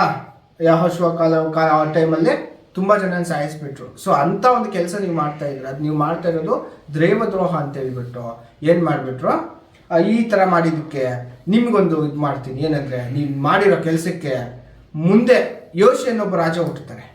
ಅವ್ರು ಹುಟ್ಟಿದ ಮೇಲೆ ಏನು ಮಾಡ್ತಾರೆ ಅಂದರೆ, ನೀನು ಯಾವ ಕನಿಷ್ಠ ಜನರನ್ನ ನೇಮಿಸಿದ್ರಲ್ಲ ಯಾಜಕರಾಗಿ, ಇವ್ರ ಎಲುಬುಗಳೆಲ್ಲ ತಗೊಂಡು ಏನು ಮಾಡ್ತಾರೆ, ಈ ಯಜ್ಞವೇದಿ ಮೇಲೆ ಸುಟ್ಟುತ್ತಾರೆ. ಇದಕ್ಕೆ ಗುರುತೇನಂದ್ರೆ, ಮೇದಿ ಹೊಡೆದೋ, ಈ ಮೆಟ್ಲು ಇವಾಗಲೇ ವೇದಿನೂ ಹೊಡೆದೋಗುತ್ತೆ, ಅದ್ರ ಮೇಲೆ ಧೂಪ ಇಟ್ಟಿದ್ರಲ್ಲ ಬೂದಿ ಬಿದ್ದೋಗುತ್ತೆ, ಇದೇ ಗುರುತು ಅಂತ ಹೇಳ್ಬಿಟ್ಟು. ಹಂಗೆ ಹೇಳಿದ ತಕ್ಷಣ ಇಮ್ಮಿಡಿಯೇಟ್ ಏನಾಗುತ್ತೆ ಅಂದರೆ ಯಜ್ಞವೇದಿ ಸೀಲ್ಬಿಟ್ಟು ಅದ್ರ ಮೇಲಿರೋ ಬೂದಿ ಎಲ್ಲ ಕೆಳಗಡೆ ಬಿದ್ದು ಹೋಗ್ಬಿಡುತ್ತೆ. ಹೇಳಿದ ಸ್ಪಾಟಲ್ಲಿ ಹೋಗ್ಬಿಡುತ್ತೆ. ಅವಾಗ ಯೆರೊಬ್ಬಾಮ್ಗೆ ಕೋಪ ಬಂದ್ಬಿಡುತ್ತೆ. ರಾಜನಾಗಿರೋಂಥ ನನ್ನ ಮುಂದೆನೇ ಇವನು ಬಂದು ಯಾವನೊಬ್ಬನು ಬಂದ್ಬಿಟ್ಟು ನನಗೆ ವಿರೋಧವಾಗಿ ಈ ಥರ ಹೇಳ್ಬಿಟ್ನಲ್ಲ, ಇಟ್ಕೊಳ್ಳಿ ಫಸ್ಟ್ ಅವನ್ನ ಅಂತ ಹೇಳ್ತಾರೆ. ಇಟ್ಕೊಳ್ಳಿ ಅಂದ ತಕ್ಷಣ ಅವನ ಕೈ ಫುಲ್ ಒಣಗೋಗ್ಬಿಡುತ್ತೆ, ಡ್ರೈ ಆಗೋಗ್ಬಿಡುತ್ತೆ, ಕೈ ವಾಪಸ್ ಬರಲ್ಲ. ಅವಾಗ ಅವನಿಗೆ ಭಯ ಆಗ್ಬಿಡುತ್ತೆ. ಅಯ್ಯೋ ಇವರು ಸಾಮಾನ್ಯ ಮನುಷ್ಯ ಅಲ್ಲ ಇವರು ಅಂತ ಹೇಳ್ಬಿಟ್ಟು ಹೋಗ್ಬಿಟ್ಟು ಅವ್ರ ಹತ್ರ ರಿಕ್ವೆಸ್ಟ್ ಮಾಡ್ತಾರೆ, ನನ್ನ ತಪ್ಪಾಯಿತು, ನೀವು ದೇವ್ರ ಮನುಷ್ಯ ಅಂತ ನನಗೆ ಇದಾಗಲಿಲ್ಲ ಅಂತೇಳಿ ರಿಕ್ವೆಸ್ಟ್ ಮಾಡಿ ನನ್ನ ಕೈ ವಾಪಸ್ ಬರೋ ಥರ ಬೇಡ್ಕೊಳ್ಳಿ ದೇವ್ರ ಹತ್ರ ಅಂತ ಹೇಳುವಾಗ ಆ ಮನುಷ್ಯ ಬೇಡ್ಕೊಳ್ಳುವಾಗ ಕೈ ಮಾಮೂಲಿ ಆಗುತ್ತೆ. ಆವಾಗ ಆ ಮನುಷ್ಯ ಹೇಳ್ತಾನೆ, ಬಾಪ ನೀನು ನಮ್ಮ ಮನೆಗೆ ಬಾ, ಊಟ ಕೊಡ್ತೀನಿ, ನಿನಗೆ ಬಹುಮಾನಗಳು ಕೊಡ್ತೀನಿ ಬಾ ಅಂತ ಹೇಳ್ತಾರೆ. ಆವಾಗ ಆ ದೇವ್ರ ಮನುಷ್ಯ ಏನು ಹೇಳ್ತಾರೆ ಗೊತ್ತಾ, ನೀನು ಅರ್ಧ ರಾಜ್ಯ ಕೊಟ್ಟರು ನಾನು ಬರಲ್ಲ. ಯಾಕಂದ್ರೆ ಆ ದೇವರ ಮನುಷ್ಯನಿಗೆ ದೇವರೊಂದು ಆಜ್ಞೆ ಕೊಟ್ಟಿರ್ತಾರೆ. ಏನು ನೋಡಿ, ಆ ಮನುಷ್ಯನು ಯೆಹೋವನ ಅಪ್ಪಣೆಯನ್ನು 4 ಬೇತೇಲಿನ ವೇದಿಯ ಬಳಿಯಲ್ಲಿ ನಿಂತಿದ್ದ ಅರಸನು ಆ ದೇವರ ಮನುಷ್ಯನು ವೇದಿಗೆ ವಿರೋಧವಾಗಿ ನುಡಿದದ್ದನ್ನು ಕೇಳಿ ಕೈಚಾಚಿ ಅವನನ್ನು ಹಿಡಿಯಿರಿ ಎಂದು ಆಜ್ಞಾಪಿಸಿದನು. ಕೂಡಲೇ ಅವನ ಕೈ ಒಣಗಿ ಹೋಯಿತು, ಅವನು ಅದನ್ನು ಹಿಂದೆಗೆಯಲಾರದವನಾದನು. ಸಾಕು, ಅದನ್ನು ಹೇಳಿದ್ದೀನಲ್ಲ. 9ನೇ ವಾಕ್ಯ 8. ದೇವರ ಮನುಷ್ಯನು ಅರಸನಿಗೆ, ನೀನು ನನಗೆ ನಿನ್ನ ಆಸ್ತಿಯಲ್ಲಿ ಅಧರ್ಮವನ್ನು ಅರ್ಧವನ್ನು ಕೊಟ್ಟರು ನಾನು ನಿನ್ನ ಸಂಗಡ ಬರುವುದಿಲ್ಲ, ಇಲ್ಲಿ ಅನ್ನಪಾನಗಳು ತೆಗೆದುಕೊಳ್ಳುವುದಿಲ್ಲ, ಇಲ್ಲಿ ನನ್ನ ಅನ್ನಪಾನಗಳು ತೆಗೆದುಕೊಳ್ಳಬಾರದೆಂದು ಹಿಂತಿರುಗುವಾಗ ಬೇರೆ ದಾರಿಯಿಂದ ಹೋಗಬೇಕೆಂದು ನನಗೆ ಯೆಹೋವನ ಅಪ್ಪಣೆ ಆಗಿದೆ ಅಂತ ಹೇಳಿ ಬಂದ ದಾರಿಯನ್ನು ಬಿಟ್ಟು ಇನ್ನೊಂದು ದಾರಿಯನ್ನು ಹಿಡಿದು ಹೊರಟು ಹೋದರು. ಅವ್ರಿಗೆ ಹೇಳಿರ್ತಾರೆ ದೇವ್ರ ಮನುಷ್ಯನಿಗೆ, ಹೋಗಿ ನಿನ್ನ ಕೆಲಸ ಏನು, ಹೋಗ್ಬಿಟ್ಟು ಯಜ್ಞವೇದಿ ಬಗ್ಗೆ ಹೇಳ್ಬೇಕು, ರಾಜನಿಗೆ ಈ ಥರ ವಿರೋಧವಾಗಿ ಹೇಳ್ಬೇಕು, ನೀನು ಹೇಳಿದ ತಕ್ಷಣ ನಾನು ಈ ಥರ ಮಾಡ್ತೀನಿ, ಆಮೇಲೆ ಅಲ್ಲಿ ಊಟ ಮಾಡಬೇಡ, ಬಂದಿರೋ ದಾರಿಯಲ್ಲೇ ವಾಪಸ್ ಬರಬೇಡ, ಇನ್ನೊಂದು ದಾರಿಯಲ್ಲಿ ಹೊರಟು ಬಂದ್ಬಿಡು ಅಂತ ಹೇಳ್ತಾರೆ. ಆಯ್ತಾ? ಅವಾಗ ಈ ಮಾತಲ್ಲಿ ಇವು ರಾಜ ಬಂದು ಹೇಳ್ತೀವಿ, ಇಷ್ಟು ಕೆಲಸ ಆಯ್ತಲ್ಲ ಬನ್ನಿ ಊಟ ಮಾಡಿ ಅಂದರೆ ಅರ್ಧ ರಾಜ್ಯ ಕೊಟ್ಟರು, ಅರ್ಧ ಏನು ಆಸ್ತಿ ಇರುತ್ತೆ ರಾಜನಿಗೆ ಅಂದರೆ ಆ ದೇಶದಲ್ಲೇ ದೊಡ್ಡ ಶ್ರೀಮಂತ ರಾಜ, ಎಲ್ಲ ಅಧಿಕಾರ ಅವ್ರಿಗಿರುತ್ತೆ, ಅದರಲ್ಲಿ ಅರ್ಧ ಕೊಟ್ಟರು ನಾನು ತಗೊಳ್ಳಲ್ಲ, ಊಟ ಮಾಡಲ್ಲ, ಬಂದಿರೋ ದಾರಿಯಲ್ಲಿ ನಾನೇನು ಮಾಡಲ್ಲ, ವಾಪಸ್ ಹೋಗಲ್ಲ ಅಂತ ಹೇಳ್ಬಿಟ್ಟು ಹೊರಟೋಗ್ಬಿಡ್ತಾರೆ. ಹೊರಟೋಗ್ಮೇಲೆ ಆಮೇಲೆ ಏನಾಗುತ್ತೆ ಅಂದರೆ 11ನೇ ವಾಕ್ಯ, ಬೇತೇಲಿನಲ್ಲಿ ಒಬ್ಬ ಮುದುಕನಾದ ಪ್ರವಾದಿಯು ವಾಸವಾಗಿದ್ದನು. ಅವನ ಮಕ್ಕಳು ಬಂದು ದೇವರ ಮನುಷ್ಯನು ಆ ದಿವಸ ಬೇತೇಲಿನಲ್ಲಿ ಮಾಡಿದ್ದನ್ನು ಅವನು ಅರಸನಿಗೆ ಅಂದದ್ದನ್ನು ತಂದೆಗೆ ತಿಳಿಸಿದರು. ತಂದೆ ಸ್ಟೋರಿ ಹೇಳ್ಬಿಡ್ತೀನಿ, ಓದೋದು ಲೇಟ್ ಆಗುತ್ತೆ. ಅಲ್ಲಿ ಏನು ಹೇಳ್ಬಿಡ್ತಾರೆ ಅಂದರೆ, ಅಲ್ಲಿ ಒಬ್ಬ ಮುದುಕ ಪ್ರವಾದಿ ಇರ್ತಾರೆ ಅಲ್ಲಿ ಬೇತೇಲಲ್ಲಿ. ಆವಾಗ ಇವರು ಆ ಜಾತ್ರೆಗೆ ಹೋಗಿರ್ತಾರಲ್ಲ ಅವ್ರ ಮಕ್ಕಳು, ಇವ್ರು ಜಾತ್ರೆಗೆ ಬಂದಿರಲ್ಲ, ಮುದುಕ ಪ್ರವಾದಿ ಬಂದಿರಲ್ಲ. ಅವ್ರ ಮಕ್ಕಳು ಬಂದು ವಿಷಯ ಹೇಳ್ತಾರೆ, ಅಪ್ಪ ನಾವು ಜಾತ್ರೆಗೆ ಹೋಗಿದ್ವಿ, ರಾಜ ಈ ಥರ ವಿಗ್ರಹಗಳನ್ನ ಇಟ್ಟಿದ್ರಲ್ಲ, ಅವ್ರು ಬಂದು ಬೇತೇಲಿನಿಂದ ಒಬ್ಬ ದೇವ್ರ ಮನುಷ್ಯ ಪ್ರವಾದ ಮನುಷ್ಯ ಬಂದ್ಬಿಟ್ಟು ಈ ಥರ ಹೇಳ್ಬಿಟ್ರು, ರಾಜನ ಕೈ ಒಣಗೋಯ್ತು, ಬೂದಿ ಯಜ್ಞವೇದಿ ಸೀಳೋಗಿ ಬೂದಿ ಎಲ್ಲ ಬಿದ್ದೋಯ್ತು ಅಂತ ಹೇಳುವಾಗ ಇವರಿಗೆ ತುಂಬ ಶಾಕ್ ಆಗುತ್ತೆ. ಎಲ್ಲಿ ಆ ಮನುಷ್ಯ ಅಂತ ಹೇಳ್ತಾರೆ. ಹಿಂಗೆ ಹೋದ್ರು ಅಂತ ದಾರಿ ತೋರಿಸ್ತಾರೆ.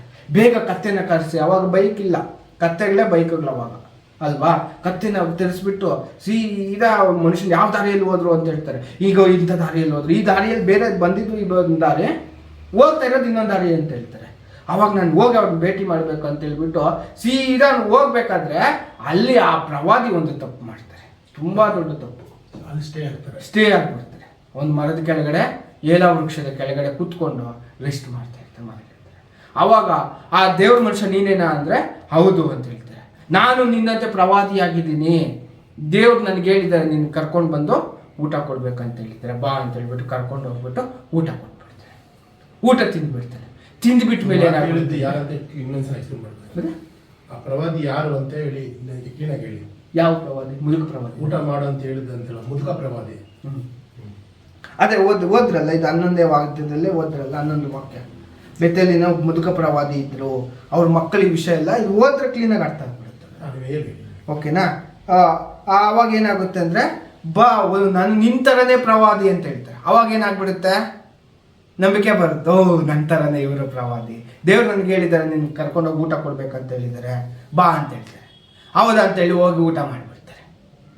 ಊಟ ಮಾಡಿದ ತಕ್ಷಣ ಈ ಮುದುಕ ಪ್ರವಾದಿಗೆ ದೇವರು ತಿಳಿಸ್ತಾರೆ, ನೀನು ಮುಂಚೆ ದೇವ್ರೇನು ಹೇಳಿದ್ರು, ಇಲ್ಲಿ ಊಟ ಮಾಡಬೇಡ ಅಂತ ಹೇಳಿದ್ರು, ನೀನು ಬಂದು ತಿಂದಿದ್ಯಾ, ನೀನು ಮಾಡಿದ್ದು ತಪ್ಪು ಮಾಡಿಬಿಟ್ಟೆ, ನೀನು ದೇವ್ರ ಮಾತು ಕೇಳಲಿಲ್ಲ, ಆದ್ದರಿಂದ ನೀನು ಮನೆಗೆ ಹೋಗಲ್ಲ ಅಂತ ಹೇಳ್ಬಿಡ್ತಾರೆ.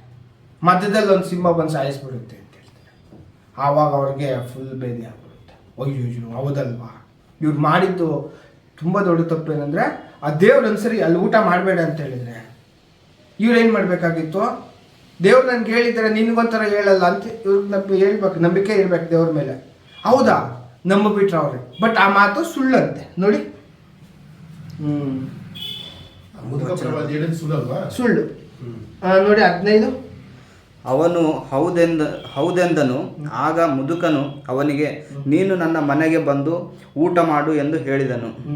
ಅದಕ್ಕೆ ಅವನು, ನಾನು ನಿನ್ನ ಸಂಗಡ ಬರಕೂಡದು, ಈ ಸ್ಥಳದಲ್ಲಿ ಅನ್ನಪಾನಗಳನ್ನು ತೆಗೆದುಕೊಳ್ಳಕೂಡದು, ಇಲ್ಲಿ ಅನ್ನಪಾನಗಳನ್ನು ತೆಗೆದುಕೊಳ್ಳಬಾರದೆಂದು ಬಂದ ದಾರಿಯನ್ನು ಬಿಟ್ಟು ಬೇರೆ ದಾರಿಯಿಂದ ಹಿಂದಿರುಗಿ ಹೋಗಬೇಕೆಂದಲು ನನಗೆ ಯೆಹೋವನ ಅಪ್ಪಣೆಯಾಗಿದೆ ಎಂದು ಉತ್ತರ ಕೊಟ್ಟನು.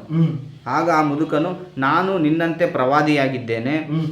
ಒಬ್ಬ ದೇವದೂತನು ನನಗೆ ಕಾಣಿಸಿಕೊಂಡು ನಿನ್ನನ್ನು ಕರಕೊಂಡು ಬರಬೇಕೆಂದು ನಿನಗೆ ಅನ್ನಪಾನಗಳನ್ನು ಕೊಡಬೇಕೆಂದು ಯೆಹೋವನ ಹೆಸರಿನಲ್ಲಿ ಆಜ್ಞಾಪಿಸಿದ್ದಾನೆ ಎಂದು ಹೇಳಿದನು. ಆದರೆ ಈ ಮಾತು ಸುಳ್ಳು. ದೇವರ ಮನುಷ್ಯನು ಹಿಂದಿರುಗಿಕೊಂಡು ಅವನ ಮನೆಗೆ ಹೋಗಿ ಅನ್ನಪಾನಗಳನ್ನು ತೆಗೆದುಕೊಂಡನು. ನೋಡಿ, ನಾನು ಹೆಂಗೆ ಆಮರಿಸ್ಬಿಟ್ರು ಅಂದರೆ, ನಾನು ನಿನ್ನ ಥರನೇ ಪ್ರವಾದಿ. ದೇವದೂತ ಬಂದು ನಮ್ಗೆ ಹೇಳಿದ್ರು, ನಿಮ್ಮನ್ನು ಕರ್ಕೊಂಡು ಹೋಗಿ ಊಟ ಮಾಡೋಕ್ಕೆ ಹೇಳಿದರು. ಬಟ್ ಇವರು ಮಾಡಿದ್ಯೆ ಫಸ್ಟ್ ತಪ್ಪು ಏನಂದರೆ, ಅಲ್ಲಿ ಸ್ಟೇ ಆಗಬಾರ್ದಾಗಿತ್ತು. ಸ್ಟೇ ಆಗಿದ್ದಕ್ಕೆ ಇವ್ನ ಕೈಗೆ ಸಿಕ್ಕಿದ್ದು. ಎಲ್ಲಿ ಸ್ಟೇ ಆಗದೆ ಸೀದಾ ಅವ್ರ ಪಾಲ್ಗೆ ಹೋಗ್ಬಿಟ್ಟಿದ್ರೆ ಇವ್ರ ಕೈಗೆ ಸಿಗ್ತಾ ಇರಲಿಲ್ಲ. ಓಕೆನಾ. ನೆಕ್ಸ್ಟು ಇವ್ರ ಮಾತು ಹೌದಾ ಇಲ್ವಾ ಅಂತೇಳಿ ಏನು ಮಾಡಿಲ್ಲ, ದೇವ್ರನ್ನ ಕೇಳಲಿಲ್ಲ, ಯೋಚನೆನೂ ಮಾಡಲಿಲ್ಲ, ಕೇಳಲಿಲ್ಲ. ನಾನು ನಿನ್ನ ಥರನೇ ಪ್ರವಾದಿ ಅಂದ ತಕ್ಷಣ ಓಹೋ ನನ್ನ ಥರನೇ ನೀನು ಅಂತ ಹೇಳ್ಬಿಟ್ಟು ಮಾಡಿಬಿಟ್ರು. ಓಕೆನಾ. ಹೋಗಿ ಊಟ ಮಾಡಿದ ತಕ್ಷಣ ಮುದುಕ ಪ್ರವಾದಿ ಹೇಳ್ತಾರೆ, ನೋಡಿ 20. ಅವರು ಊಟ ಮಾಡುತ್ತಿರುವಾಗ ದೇವರ ಮನುಷ್ಯನನ್ನು ಹಿಂದಕ್ಕೆ ಕರತಂದ ಪ್ರವಾದಿಗೆ ಯೆಹೋವನು ಒಂದು ವಾಕ್ಯವನ್ನು ದಯಪಾಲಿಸಿದನು. ಅವನು ಯಹೂದ ದೇಶದವನಾದ ಆ ದೇವರ ಮನುಷ್ಯನಿಗೆ, ನಿನ್ನ ದೇವರಾದ ಯೆಹೋವನು ನಿನಗೆ ಈ ಸ್ಥಳದಲ್ಲಿ ಅನ್ನಪಾನಗಳನ್ನು ತೆಗೆದುಕೊಳ್ಳಬಾರದೆಂದು ಆಜ್ಞಾಪಿಸಿದರು. ನೀನು ಆತನ ಆಜ್ಞೆಯನ್ನು ಮೀರಿ ಅವಿಧೇಯನಾಗಿ ಅನ್ನಪಾನಗಳನ್ನು ತೆಗೆದುಕೊಳ್ಳುವುದಕ್ಕೋಸ್ಕರ ಹಿಂದಿರುಗಿ ಬಂದದ್ದರಿಂದ ನಿನ್ನ ಶವವು ನಿನ್ನ ಕುಟುಂಬ ಹೆಂಗೆ ಹೇಳ್ಬಿಡ್ತಾರೆ, ನೀನು ಹಿಂಗೆ ಮಾಡಿ ನಿನ್ನ ಶವ, ನಿನ್ನ ಸಮಾಧಿ ನಿಮ್ಮ ಊರಿಗೆ ಸೇರಲ್ಲ, ಊರು ಸ್ಮಶಾನ. ಹೋದ ತಕ್ಷಣ ಏನಾಗುತ್ತಂದ್ರೆ, ಆ ಮುದುಕ ಪ್ರವಾದಿ ಹೋದ ತಕ್ಷಣ ಏನಾಗುತ್ತಂದ್ರೆ ಅವಿದೇನಾಗ್ಬಿಟ್ರು, ಇದಕ್ಕೆ ಹಿಂಗಾಯ್ತು ಅಂತ ಹೇಳ್ಬಿಟ್ಟು ಹೇಳಿದ್ಮೇಲೆ ಆ ಪ್ರವಾದಿ ದೇವ ಮನುಷ್ಯನು ಸ್ವಲ್ಪ ದೂರ ಹೋದ ನಂತರ ಒಂದು ಸಿಂಹವು ಅವನು ಎದುರಾಗಿ ಬಂದು ಅವನನ್ನು ಕೊಂದು ಹಾಕಿತ್ತು. ಸಿಂಹ ಬಂದೇನಾಗ್ಬಿಡ್ತು, ಸಾಯಿಸ್ಬಿಡ್ತು. ಆದರೆ ಅವನು ಹೋಗ್ತಾ ಇದ್ದ ಕತ್ತೆನೂ ಏನು ಮಾಡಲಿಲ್ಲ, ಶವನೂ ತಿನ್ನಲಿಲ್ಲ. ಆವಾಗ ಈ ವಿಷಯ ಮುದುಕ ಪ್ರವಾದಿಗೆ ಗೊತ್ತಾಗವಾಗ ಇವ್ರಿಗೆ ಗೊತ್ತಾಗುತ್ತೆ, ಪಕ್ಕಾದು ಆ ದೇವ್ರ ಮನುಷ್ಯನಾಗಿರ್ತಾರೆ. ಯಾಕಂದರೆ ಅವ್ನು ದೇವ್ರ ಮಾತೇನು ಮಾಡಿಲ್ಲ, ಮೀರಿಬಿಟ್ರು, ನಡ್ಕೊಂಡಿಲ್ಲ. ಅದಕ್ಕೆ ಅವನಾಗಿರ್ತಾರೆ, ಬೇಗ ಹೋಗೋಣ ನಡೀರಿ ಅಂತ ಹೇಳ್ಬಿಟ್ಟು ಹೋಗಿ ನೋಡಿದ್ರೆ ಸಿಂಹನೂ ಅಲ್ಲೇ ಇರುತ್ತೆ, ಶವ ಅಲ್ಲೇ ಬಿದ್ದಿರುತ್ತೆ, ಕತ್ತೆನೂ ತಿಂದಿರಲ್ಲ, ಏನು ಮಾಡಿರಲ್ಲ. ಅವಾಗ ಅದು ಏನು ಮಾಡಿದೆ ಅಂತ ಹೇಳ್ಬಿಟ್ಟು ಕರ್ಕೊಬಂದ್ಬಿಟ್ಟು ಸಮಾಧಿ ಮಾಡಿಬಿಟ್ಟು ಮಕ್ಕಳಿಗೆ ಹೇಳ್ತಾರೆ ಅವನು ಏನಂತ, ನಾನು ಸತ್ತೋದ್ರೂ ಈ ಪ್ರವಾದಿನ ಹೆಂಗೆ ಉಣಿಟ್ರಿ ಅದೇ ಸಮಾಧಿಯಲ್ಲಿ ನನ್ನನ್ನು ಉಣಿಡ್ಬೇಕು. ತಲೆಯಲ್ಲಿತ್ತು ನನ್ನ ತಲೆನ ಅಲ್ಲೇ ಇಡಿ, ಅವ್ರ ಕೈಯಲ್ಲಿಟ್ಟಿದ್ರು ನನ್ನ ಕೈಯಲ್ಲಿ ಕಾಲಿಗೆ ಸೇಮ್ ಹಂಗೆ ಇದು ಮಾಡಬೇಕು. ಬಟ್ ಈ ಪ್ರವಾದಿ ಹೇಳಿರೋ ಮಾತು ಖಂಡಿತ ಯೆಹೋವ ದೇವರು ಹೇಳಿರೋದು ಇದು ನೆರವೇರುತ್ತೆ ಅಂತ ಹೇಳ್ಬಿಟ್ಟು ಹೇಳ್ತಾರೆ. ಓಕೆನಾ. ಸೊ ಈ ಒಂದು ವಿಷಯ ಇಷ್ಟೇ, ಒಂದು ಸ್ಟೋರಿ. ಇದರಿಂದ ನಮಗೇನು ಪಾಠ ಇದೆ? ಇವೆಲ್ಲ ನಮ್ಗೆ ಗೊತ್ತಿದೆ, ಪೂರ್ವದಲ್ಲಿ ಬರೆದಿರುವುದೆಲ್ಲ ನಿಮ್ಮನ್ನು ಉಪದೇಶಿಸುವುದಕ್ಕಾಗಿ ಬರೆಯಲ್ಪಟ್ಟಿದೆ. ಓಕೆನಾ. ನಮ್ಮನ್ನು ಉಪದೇಶ ಮಾಡೋದಕ್ಕೋಸ್ಕರ ನಮಗೊಂದು ಪಾಠ ನಮಗೆ ಮುಂಚೆನೇ ದೇವರು ಇಟ್ಬಿಟ್ಟಿದ್ದಾರೆ. ಹೆಂಗಂದರೆ ಅವ್ರ ಲೈಫನ್ನ ಆಟ ಆಡಿಸ್ಬಿಟ್ಟಿದ್ದಾರೆ ದೇವರು. ನಮಗೆ ಪಾಠಕ್ಕೋಸ್ಕರ ಅವ್ರನ್ನೆಲ್ಲ ಈ ಥರ ಮಾಡಿದ್ದಾರೆ. ಯಾಕಂದರೆ ಹೊಸ ಸೃಷ್ಟಿ ಆಗೋದಕ್ಕೆ, ಸಭೆ ಆಗೋದಕ್ಕೆ, ಪರಲೋಕದ ರಕ್ಷಣೆ ಹೋಗೋದಕ್ಕೋಸ್ಕರ ಕಳೆಯುವಂಥವ್ರು ಇವ್ರನ್ನ ನೋಡಿ ಪಾಠ ಕಲೀಲಿ ಅಂತ ಇವೆಲ್ಲ ನಡೆದು ಆ ವಿಷಯಗಳೆಲ್ಲ ಬೈಬಲಲ್ಲಿ ಬರೆಸಿದ್ದಾರೆ. ಹಾಗಾದರೆ ಇಲ್ಲಿ ಯೆರೊಬ್ಬಾಮ್ ಯಾರಿಗೆ ಸೂಚನೆಯಾಗಿದೆ, ಯಾವುದಕ್ಕೆ ಸೂಚನೆಯಾಗಿದೆ? ದೇವ್ರ ಮನುಷ್ಯ ಯಾವುದಕ್ಕೆ ಸೂಚನೆಯಾಗಿದೆ? ಆ ವಿಗ್ರಹಗಳು ಯಾವುದಕ್ಕೆ ಸೂಚನೆಯಾಗಿದೆ? ಊಟ, ಆ ಮುದುಕ ಪ್ರವಾದಿ ಯಾವುದಕ್ಕೆ ಸೂಚನೆಯಾಗಿದೆ ಅಂದರೆ ಆ ದೇವ್ರ ಮನುಷ್ಯ ಯಾರು ಅಂದರೆ ನಮಗೆ ಸೂಚನೆಯಾಗಿದೆ. ವಾಕ್ಯ ಓದಿ, ತಿಮೋತಿ 6:11. 1 ತಿಮೋತಿ 6:11.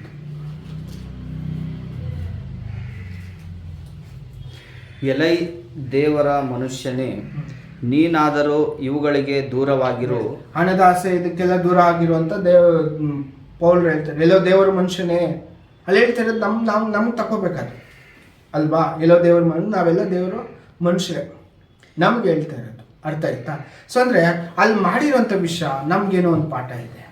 ಏನಪ್ಪ ಅಂದರೆ, ರಾಜ್ಯ ಕೊಟ್ಟಂಥ ರಾಜನ ದೇವ್ರಿಗೇನೆ ವಿರೋಧವಾಗಿ ಅವನು ತಂದೆ ದೇವ್ರನ್ನ ಮರೆತೋಗಿ ಆ ವಿಗ್ರಹಗಳನ್ನ ಪೂಜೆ ಮಾಡೋ ಥರ ಮಾಡಿದ್ದೆ. ಇದು ಯೆರೊಬ್ಬಾಮ್ ಯಾರಿಗೆ ಸೂಚನೆ ಆಗ್ಬರ್ತಾನೆ ಅಂದರೆ, ಸೈತಾನನಿಗೆ ಸೂಚನೆ. ಅವನು ದೇವ್ರಿಗೆ ಭೂಮಿಯನ್ನೆಲ್ಲ ಸೃಷ್ಟಿ ಮಾಡಿದ್ಮೇಲೆ ಏನು ಮಾಡಿಬಿಟ್ರು, ದೇವರೇ ಮರ್ತೋಗೋ ಥರ ಮಾಡಿ ಇವನು ತನ್ನನ್ನು ದೇವ್ರ ಥರ ಪ್ರಕಟ ಮಾಡಿ ಬೇರೆ ಬೇರೆಯವರೆಲ್ಲ ದೇವರುಗಳು ಅಂತ ಮಾಡಿ ನಿಜವಾಗಿಂತ ಸೃಷ್ಟಿಕರ್ತನನ್ನು ಮರೆಯೋ ಥರ ಮಾಡಿದ್ಯಾರು? ಸೈತಾನ. ಅರ್ಥ ಆಯ್ತಾ? ಸೊ ಆ ಟೈಮ್ಗೆ ಇವರು ಮಾಡಬೇಕು ಅಂದರೆ 2 ವಿಗ್ರಹಗಳನ್ನ ಇಟ್ಟಿದ್ದು. ಅದು ಏನಂದರೆ, ಲೋಕದಲ್ಲಿರುವಂಥ ಟಾಪ್ 2 ಪಂಗಡಗಳು ಇಟ್ಬಿಟ್ಟಿದ್ದಾರೆ. ಬೈಬಲ್ ಬಗ್ಗೆ ತಿಳ್ಕೋಬೇಕು, ಸತ್ಯ ಇದೆ ದೇವರು ಅಂತ ತಿಳ್ಕೊಳ್ಳೋದಕ್ಕೆ ಬರ್ತಾರೆ. ಬಂದ ತಕ್ಷಣ ವಿಗ್ರಹಗಳ ಮುಂದೆ ನಿಂತು ಹೋಗ್ತಾರೆ. ಯೆರೂಸಲೇಮ್ಗೆ ಹೋಗಲ್ಲ. ಅಂದರೆ ಈ ಪಂಗಡಗಳ ಹೆಸರು ನಾನು ಹೇಳೋಕ್ಕೆ ಇಷ್ಟಪಡಲ್ಲ. ಯಾಕಂದರೆ ಆ 2 ಪಂಗಡಗಳ ಹತ್ರನೇ ಬೈಬಲ್ ಬೇಕು, ಸತ್ಯ ಬೇಕು ಅಂತಾರೆ. ಆ ಸಭೆಗಳ ಮುಂದೆ ಹೋಗಿ ಅಲ್ಲೇ ಸೆಟ್ಲ್ ಆಗಿಬಿಡ್ತಾರೆ, ಸತ್ಯ ತಿಳ್ಕೊಬೇಕಂತ. ಕೆಲವು ಇದು ಆಯ್ತಾ, ಅದೆಲ್ಲ ಬೇಡ. ಅದು ಲೈವ್ ರೆಕಾರ್ಡ್ ಆಗುತ್ತೆ, ಬೇರೆಯವ್ರಿಗೆ ಎಫೆಕ್ಟ್ ಆಗುತ್ತೆ, ಗಲಾಟೆ ಆಗುತ್ತೆ ಹೆಸರುಗಳಿಂದ. ಓಕೆನಾ? ಸೊ 2 ಪಂಗಡಗಳು ಬಿಟ್ಬಿಟ್ಟಿದ್ದಾರೆ. ಇವು ಬೈಬಲ್ ಬೇಕು ಅಂತೇಳಿ ಬರ್ತಾರೆ, ಆ ಪಂಗಡಗಳ ಮುಂದೆ ಅಲ್ಲೇ ಸೆಟ್ಲ್ ಆಗಿಬಿಡ್ತಾರೆ, ಮುಂದಕ್ಕೆ ದೇವಾಲಯಕ್ಕೆ ಹೋಗಲ್ಲ. ಆವಾಗ ಒಬ್ಬ ದೇವ್ರ ಮನುಷ್ಯ ಹೋಗ್ಬಿಟ್ಟು ಹೇಳ್ತಾರೆ, ನೀನು ಈ ಕೆಲಸ ಮಾಡಿದ್ದಕ್ಕೆ ನಿನ್ನ ಈ ಯಜ್ಞವೇದಿ ಮೇಲೆ ನಿಮ್ಮ ಎಲುಬುಗಳನ್ನ ಸುಡ್ತಾರೆ. ಅಂದರೆ ನಾವು ಹೋಗಿ ಹೇಳ್ಬೇಕು ಇವಾಗ. ನಾವು ಯಾರಿಗೆ ವಿರೋಧವಾಗಿ ಮಾತಾಡ್ತಾ ಇದ್ದೀವಿ ಅಂದರೆ, ನಾವು ಡೈರೆಕ್ಟಾಗಿ ಸೈತಾನಿಗೆ ವಿರೋಧವಾಗಿ ಮಾತಾಡಬೇಕು ಇವಾಗ. ಅಷ್ಟು ಧೈರ್ಯ, ಅಷ್ಟು ರಾಜನಿಗೆ ವಿರೋಧವಾಗಿ ಹೇಳ್ಬೇಕಾದ್ರೆ ಒಬ್ಬ ಪ್ರವಾದಿ ಎಷ್ಟು ಧೈರ್ಯ ಇರಬೇಕು. ಅದೇ ಧೈರ್ಯ ನಾವು ಧೈರ್ಯದಿಂದ ಹೋಗ್ಬಿಟ್ಟು ಸೈತಾನಿಗೆ ಮತ್ತು 2 ಪಂಗಡದವರಿಗೆ ಹೇಳ್ತೀವಿ, ನೀವು ಮಾಡ್ತಾ ಇರೋದು ಸುಳ್ಳು, ತಪ್ಪು ಮಾಡ್ತಾ ಇದ್ದೀರಾ. ಅರ್ಥ ಆಯ್ತಾ? ಯೋಶು ಅನ್ನೊಬ್ಬ ರಾಜ ಬರ್ತಾರೆ, ಅವ್ರು ನಿಮ್ಮ ಎಲುಬುಗಳನ್ನೆಲ್ಲ ಯಜ್ಞವೇದಿ ಮೇಲೆ ಸುಡ್ತಾರೆ. ಆ ಯೋಶು ರಾಜ ಯಾರಿಗೆ ಸೂಚನೆ ಆಗಿದೆ ಅಂದರೆ, ಯೇಸು ಕ್ರಿಸ್ತರು ಸೆಕೆಂಡ್ ಕಮಿಂಗ್ ಬಂದು ಈ ಸುಳ್ಳು ಪಂಗಡಗಳಲ್ಲಿರೋರನ್ನೆಲ್ಲ ಆ ಎಲುಬುಗಳನ್ನ ಅದರ ಮೇಲೆ ಸುಡ್ತಾರೆ. ಅಂದರೆ ಎಲುಬು ಅಂದರೆ ಬೈಬಲಲ್ಲಿ ನಂಬಿಕೆ. ನಿಮ್ಮ ಸುಳ್ಳು ನಂಬಿಕೆಗಳೆಲ್ಲ ಸುಟ್ಟಾಕ್ತಾರೆ. ಅದೇ ಆಂಟಿಕ್ರೈಸ್ಟ್ ಕ್ಲಾಸಲ್ಲಿ ಹೇಳ್ತಿರಲ್ಲ, ಆ ಕ್ರಿಸ್ತ ವಿರೋಧನ ಏನು ಮಾಡ್ತಾರೆ, ಬಾಯಿ ಉಸಿರಿನಿಂದ ಕೊಲ್ತಾರೆ. ಅವ್ರ ನಂಬಿಕೆನ, ಬಾಯಿ ಉಸಿರು ಅಂದರೆ ಸತ್ಯ, ಅದರಿಂದ ಕೊಲ್ತಾರೆ. ಅರ್ಥ ಆಯ್ತಾ? ಸೊ ಅವರು ಸುಳ್ಳು ಫಸ್ಟು ದಂಡನೆ ಬರೋದೇ ಸುಳ್ಳು ಜನರಿಗೆ. ದೇವ್ರ ಹೆಸರು ಹೇಳ್ಕೊಂಡು ಸುಳ್ಳಲ್ಲಿ ನಡೆಸ್ತಾ ಇರುವಂಥ ಜನರಿಗೆ ಆ ಶಿಕ್ಷೆ ಬರುತ್ತೆ ಅಂತ ಹೇಳ್ಬಿಟ್ಟು ಹೇಳ್ತಾರೆ. ಅರ್ಥ ಆಯ್ತಾ? 2 ಪಂಗಡಗಳು, 2 ವಿಗ್ರಹಗಳು ಸೇಮ್ ಟೈಮ್. ನೋಡಿ, ನಾವು ಸತ್ಯ ಹೇಳೋ ಟೈಮಲ್ಲೇ ಅವ್ರಿಗೆ ಸಭೆ ಇರುತ್ತೆ. ಬನ್ನಿ ಸತ್ಯ ಹೇಳ್ಕೊಡ್ತೀವಿ ಅಂದರೆ, ಇಲ್ಲ ನಮ್ಮ ಪ್ರೇಯರ್ ಇದೆ, ಇಲ್ಲ ನಮಗೇನೋ ಮೀಟಿಂಗ್ ಇದೆ, ನಮ್ಮ ಫಂಕ್ಷನ್ ಇದೆ. ಇದೆಲ್ಲ ಸೈತಾನ್ ಪ್ಲಾನ್. ಯಾಕಂದರೆ ನಾವು ನಿಜವಾಗಿರೋ ಸತ್ಯನ ಹುಡ್ಕೊಂಡು ಹೋಗ್ಬಾರ್ದು, ಸುಳ್ಳಾಗಿರೋಂಥದ್ರಲ್ಲಿ ನೋಡಿಬಿಟ್ಟು ಅಲ್ಲೇ ನಾವು ಸೆಟ್ಲ್ ಆಗಿಬಿಡ್ಬೇಕು. ಸತ್ಯ ಏನಂತ ಹೇಳ್ಬಿಟ್ಟು ನಿಜವಾಗಿರೋ ದೇವ್ರನ್ನ ನಾವು ಹುಡುಕ್ಬಾರ್ದು ಅನ್ನೋದು ಸೈತಾನ್, ಈ ಕಾಲದಲ್ಲಿ ಸೈತಾನ್ ಪ್ಲ್ಯಾನ್. ಓಕೆನಾ? ಇವಾಗ ನಮಗೆ ಒಂದು ಆಜ್ಞೆ ಕೊಟ್ಟಿದ್ದಾರೆ, ಏನಂದರೆ ಹೋಗಿರೋ ದಾರಿಯಲ್ಲಿ ಹೋಗಬೇಡ, ಅಲ್ಲಿ ಊಟ ಮಾಡಬೇಡ. ಅರ್ಥ ಆಯ್ತಾ? ಸೊ ಅವರು ಊಟ, ಬೈಬಲಲ್ಲಿ ಊಟ ಅಂದರೆ ಒಂದು ಅರ್ಥ ಇದೆ, ದಾರಿ ಅಂದರೆ ಒಂದು ಅರ್ಥ ಇದೆ. ಅರ್ಥ ಆಯ್ತಾ? ಅಲ್ಲಿ ಊಟ ಮಾಡಬಾರ್ದಂದ್ರೆ ಅಲ್ಲೊಬ್ಬ ಸುಳ್ಳು ಪ್ರವಾದಿ ಬಂದುಬಿಡ್ತಾರೆ, ಮುದುಕ ಪ್ರವಾದಿ. ಅಂದರೆ ಇವ್ರು ಮಾಡಿದ ತಪ್ಪಿ ಏನಪ್ಪ ಅಂದರೆ, ಆ ಏಲಾ ವೃಕ್ಷದ ಕೆಳಗಡೆ ಮಲ್ಕೊಂಡಿದ್ದೆ ನೋಡ್ತು. ಆ ಏಲಾ ವೃಕ್ಷ ಹೆಂಗಿರುತ್ತಂದ್ರೆ ಮುಳ್ಳು ಗಿಡಗಳು, ಮುಳ್ಳು. ಆ ಮುಳ್ಳುಗಳು ಏನಂದರೆ, ಯೇಸು ಕ್ರಿಸ್ತರು ಹೇಳ್ತಾರೆ, ಮುಳ್ಳು ಗಿಡಗಳಲ್ಲಿ ಬಿದ್ದ ಬೀಜ ಫಲ ಕೊಡಲ್ಲ. ಅಂದರೆ ಲೋಕದಲ್ಲಿರುವಂಥ ಐಶ್ವರ್ಯ, ಹಣ, ದುಡ್ಡು, ಈ ಮುಳ್ಳು ಗಿಡಗಳಲ್ಲಿ ಸಿಕ್ಕಾಕೊಂಡಿರೋರು ದೇವ್ರ ವಿಷಯದಲ್ಲಿ ಫಲ ಕೊಡೋಕ್ಕಾಗಲ್ಲ. ಅಂದರೆ ಇವರು ಆ ಮರದ ಕೆಳಗಡೆ ಕೂತ್ಕೊಂಡ್ಬಿಟ್ಟು ಅವಾಗ ಒಬ್ಬ ಮುದುಕ ಪ್ರವಾದಿ ಬರ್ತಾರೆ, ವಯಸ್ಸಾಗೋಗಿದೆ. ಅಂದರೆ ಸುಳ್ಳು ಬೋಧಕರು ಬಂದು ದೇವರು ಆದುಕೊಂಡವ್ರನ್ನೂ ಸಹ ಏನು ಮಾಡ್ತಾರಂತೆ, ಯಾಮಾರಿಸೋಕ್ಕೆ ಬರ್ತಾರೆ. ಅವ್ರು ಬಂದು, ಇಲ್ಲ ಬದರ್, ನೀವು ಬೈಬಲ್ ಸ್ಟೂಡೆಂಟು ಸತ್ಯ, ಅದಕ್ಕಿಂತ ಇನ್ನೂ ಪರ್ಫೆಕ್ಟ್ ನಾವು ನಿಮ್ಮ ಥರನೇ ಬದರ್. ನೀವು ಯಾವ ಥರ ಬೈಬಲ್ ಸ್ಟಡಿ ಮಾಡಿದ್ರೆ, ಏನು ತಿಳ್ಕೊಂಡಿದ್ರು ಅದೇ ಸತ್ಯ ನಾವು ತಿಳ್ಕೊಂಡಿರೋದು. ಬನ್ನಿ ನಮ್ಮ ಜೊತೆ, ನಮ್ಮ ಸಭೆಗಳಿಗೆ ಬನ್ನಿ, ನಮ್ಮ ಇದ್ರ ಜೊತೆ ಬನ್ನಿ. ಸೇಮ್ ನೀವು ಬೇರೆ ನಾವು ಬೇರೆ ಅಲ್ಲ, ಎರಡೂ ಒಂದೇ ಅಂತ ಯಾಮಾರಿಸಿ ಕರ್ಕೊಂಡೋಗಿ ಆ ಊಟನ ತಿನ್ನಿಸ್ಬಿಟ್ರು. ಅಂದರೆ ಆ ಊಟ ಏನಪ್ಪ ಅಂದರೆ ಸುಳ್ಳು ಬೋಧನೆ. ಆ ಸುಳ್ಳು ಬೋಧನೆ ಕೇಳೋ ಥರ ನಮ್ಮನ್ನು ಮಾಡಿಬಿಡ್ತಾರೆ. ಅರ್ಥ ಆಯ್ತಾ? ಸೊ ಅದರಿಂದ ಆ ಒಂದು ವಿಚಾರದಲ್ಲಿ ನಾವೇನು ಮಾಡಬೇಕು, ತುಂಬ ಜಾಗೃತಿಯಾಗಿರಬೇಕು. ಆ ಸುಳ್ಳು ಊಟ ತಿಂದಿದ್ದಕ್ಕೆ ಆ ಪ್ರವಾದಿನ ಹೇಳ್ತಾರೆ, ದೇವ್ರು ನಿಮಗೆ ಇಷ್ಟು ವಿಷಯಗಳು ಗೊತ್ತಿದ್ರು ನೀವು ಅದನ್ನು ಒಳ್ಳೆಯದು ಕೆಟ್ಟದಂತ ಮಾಡದೆ ಬಂದು ತಿಂದುಬಿಟ್ರಲ್ಲ, ನೀವು ನಿಜವಾಗ್ಲೂ ದೇವ್ರ ರಾಜ್ಯಕ್ಕೆ ಹೋಗಲ್ಲ. ಅರ್ಥ ಆಯ್ತಾ? ಸುಳ್ಳು ಬೋಧನೆಗಳು ಕೇಳಿ ಆ ಸಿಂಹ ಕೊಂದು ಬಿಡುತ್ತೆ. ಅಂದರೆ ಇಲ್ಲಿ ಸಹಿತ ನಮ್ಮನ್ನು ಸುಳ್ಳು ಬೋಧನೆಯಲ್ಲಿ ಹೋಗಿ ಸಿಕ್ಕಾಕೊಂಡಿದ್ವಿ ಅಂದರೆ ಅವ್ರಿಗಾಗಿರೋ ಕೊಲೆನೇ ನಮಗೂ ಆಗುತ್ತೆ. ಅರ್ಥ ಆಯ್ತಾ? ಸೊ ಇದೇ ನಾವು ಅದರಲ್ಲಿ ಕಲಿಬೇಕಾಗಿರೋಂಥ ಪಾಠ. ಆ ಪ್ರವಾದಿ ಮಾಡಿದ್ದು ಪರೀಕ್ಷೆ ಮಾಡಲಿಲ್ಲ. ದೇವರು ಒಂದ್ಸರಿ ಹಿಂಗೆ ಹೇಳಿದ್ಮೇಲೆ ಇನ್ನೊಂದ್ಸರಿ ದೇವದೂತ ಬಂದು ಹೇಳ್ಬಿಟ್ರು ಅಂತ ಹೇಳ್ತಾರೆ. ಅದಕ್ಕೆ ಪೌಲ್ ಒಂದು ಮಾತು ಹೇಳ್ತಾರೆ, ನಾವು ನಿಮಗೆ ಸಾರಿದಂಥ ಸುವಾರ್ತೆಗೆ ವಿರೋಧವಾಗಿ ನಾವೇ ಹೇಳಿದ್ರು, ಪರಲೋಕದಿಂದ ದೂತ ಬಂದು ಹೇಳಿದ್ರು, ಕೇಳ್ಬಿಡಿ ಅಂತ ಹೇಳ್ತಾರೆ. ನೋಡಿ ವಾಕ್ಯ ನೋಡಿ, ಪ್ರವಾದಿ ಸುಳ್ಳು ಪ್ರವಾದಿ ಹಂಗೆ ಹೇಳಿದ್ದು, ದೇವರು ದೂತ ಬಂದ್ಬಿಟ್ಟು ನಿಮ್ಗೆ ಊಟ ಕೊಡಕ್ಕೆ ಹೇಳಿದ್ರು, ಬಂದು ಮಾಡ್ಕೊಂಡು ಹೋಗಿ ಅಂತ ಹೇಳ್ತಾರೆ. ಅದೇ ಥರ ನಮ್ಗೊಂದು ಮಾತು ಹೇಳ್ತಾರೆ ನೋಡಿ, ಗಲಾತ್ಯ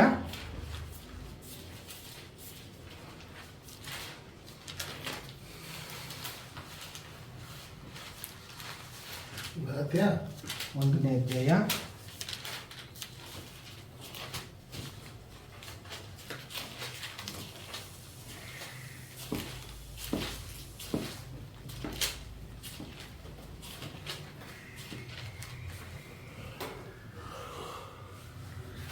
9ನೇ ವಾಕ್ಯ.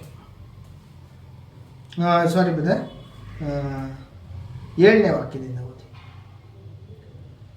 ಆರಿಂದ ಹೋದ್ರೂ ಅದು ಕ್ರಿಸ್ತನ ಕೃಪೆಯಿಂದ ನಿಮ್ಮನ್ನು ಕರೆದಾತನು ನೀವು ಇಷ್ಟು ಬೇಗ ಬಿಟ್ಟು ಬೇರೆ ಸುವಾರ್ತೆಗೆ ಹಿಂದಿರುವುದಕ್ಕೆ ಆಶ್ಚರ್ಯ ಪಡುತ್ತೇನೆ.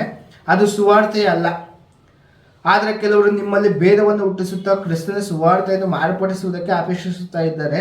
ಆದರೂ ನಾವು ನಿಮಗೆ ಸಾರಿದ ಸುವಾರ್ತೆಗೆ ವಿರುದ್ಧವಾದದ್ದನ್ನು ನಾವೇ ಆಗಲಿ ಪರಲೋಕದಿಂದ ಬಂದ ದೇವದೂತನೇ ಆಗಲಿ ನಿಮಗೆ ಸಾರಿದರೂ ಶಾಪಗ್ರಸ್ತನಾಗಲಿ ಅಂತ ಹೇಳ್ತಾರೆ. ಅಲ್ಲಿ ನಾನು ನಿಂತರನೇ ಪ್ರವಾದಿ, ನನಗೊಬ್ಬ ದೇವದೂತ ಬಂದು ಕಾಣಿಸ್ಕೊಂಡು ಈ ಥರ ಊಟ ಮಾಡೋಕ್ಕೆ ಹೇಳಿದರೆ ಬನ್ನಿ ಅಂತ. ಅದೇ ಥರ ಪೌಲ್ ಹೇಳ್ತಾರೆ, ನಾವು ನಿಮ್ಗೆ ಸತ್ಯ ಹೇಳಿದ್ವಲ್ಲ, ಆ ಸತ್ಯಕ್ಕೆ ವಿರೋಧವಾಗಿ ತಿರ್ಗಾ ನಾವೇ ಬಂದು ಉಲ್ಟಾ ಹೇಳಿದ್ರು, ಇಲ್ಲ ಪರಲೋಕದಿಂದ ಒಬ್ಬ ದೇವದೂತ ಬಂದು ಹೇಳಿದ್ರು ನೀವು ಕೇಳಬೇಡಿ, ಸತ್ಯನ ಸತ್ಯವಾಗಿ ಇಟ್ಕೊಳ್ಳಿ. ಸುಳ್ಳಾಗಿರೋದು ನಮ್ಗೆ ಈ ಥರ ಪ್ರಕಟಪಡಿಸ್ಬಿಟ್ಟಿದ್ದಾರೆ ದೇವರು, ಇನ್ನೂ ಅಡ್ವಾನ್ಸ್ ಮಾಡಿದ್ದಾರೆ, ಇನ್ನೂ ನಮ್ಗೆ ಜಾಸ್ತಿ ಪ್ರಕಟಪಡಿಸಿದ್ದಾರೆ, ಇನ್ನೂ ಸತ್ಯದಲ್ಲಿ ಇದ್ದೀವಿ, ನಾವು ನಿಮ್ಮ ಥರನೇ ಇದ್ದೀವಿ ಅಂತ ಹೇಳ್ಬಿಟ್ರೆ ಆ ಮಾತುಗಳನ್ನ ನೀವು ಕೇಳಿ ಮಾಡಬೇಡಿ. ಯಾಕಂದರೆ ಒಂದ್ಸರಿ ಸತ್ಯ ಕೊಟ್ಟ ಮೇಲೆ ದೇವ್ರು ಏನು ಮಾಡಲ್ಲ, ಅಲ್ಲಿ ಮಾತು ಚೇಂಜ್ ಮಾಡಲ್ಲ, ಅವ್ರು ಮಾಡಿಸ್ಬಿಟ್ರು. ಅದೇ ಥರ ಈ ಒಂದು ಸುಳ್ಳು ಸಂಗಡದವರು, ಸುಳ್ಳು ಪ್ರವಾದಿಗಳು, ಸುಳ್ಳು ಬೋಧಕರು ನಮ್ಮನ್ನು ಯಾಮಾರಿಸದೇ ಇರೋ ಥರ ನಾವು ಎಚ್ಚರಿಕೆಯಾಗಿರಬೇಕು. ಒಂದ್ಸರಿ ಏನು ಕೊಟ್ಟಿದ್ದಾರೋ ಅದು ಅವ್ರು ಹೇಳಿದ್ರು, ದೂತ ಬಂದು ಹೇಳಿದ್ರು, ನಾವೇನು ಮಾಡಬಾರ್ದು, ಅದನ್ನು ಕೇಳಬಾರ್ದು ಅನ್ನೋದು ನಮ್ಮ ಕಾಲಕ್ಕಿರೋಂಥ ಒಂದು ಎಚ್ಚರಿಕೆ ಪಾಠ. ಸೊ ಇಷ್ಟಿಗೆ ನಾನು ಮುಗಿಸ್ತೀನಿ. ದೇವರ ವಾಕ್ಯಗಳನ್ನ ಆಶೀರ್ವದಿಸ್ತೀನಿ. ಆಮೇಲೆ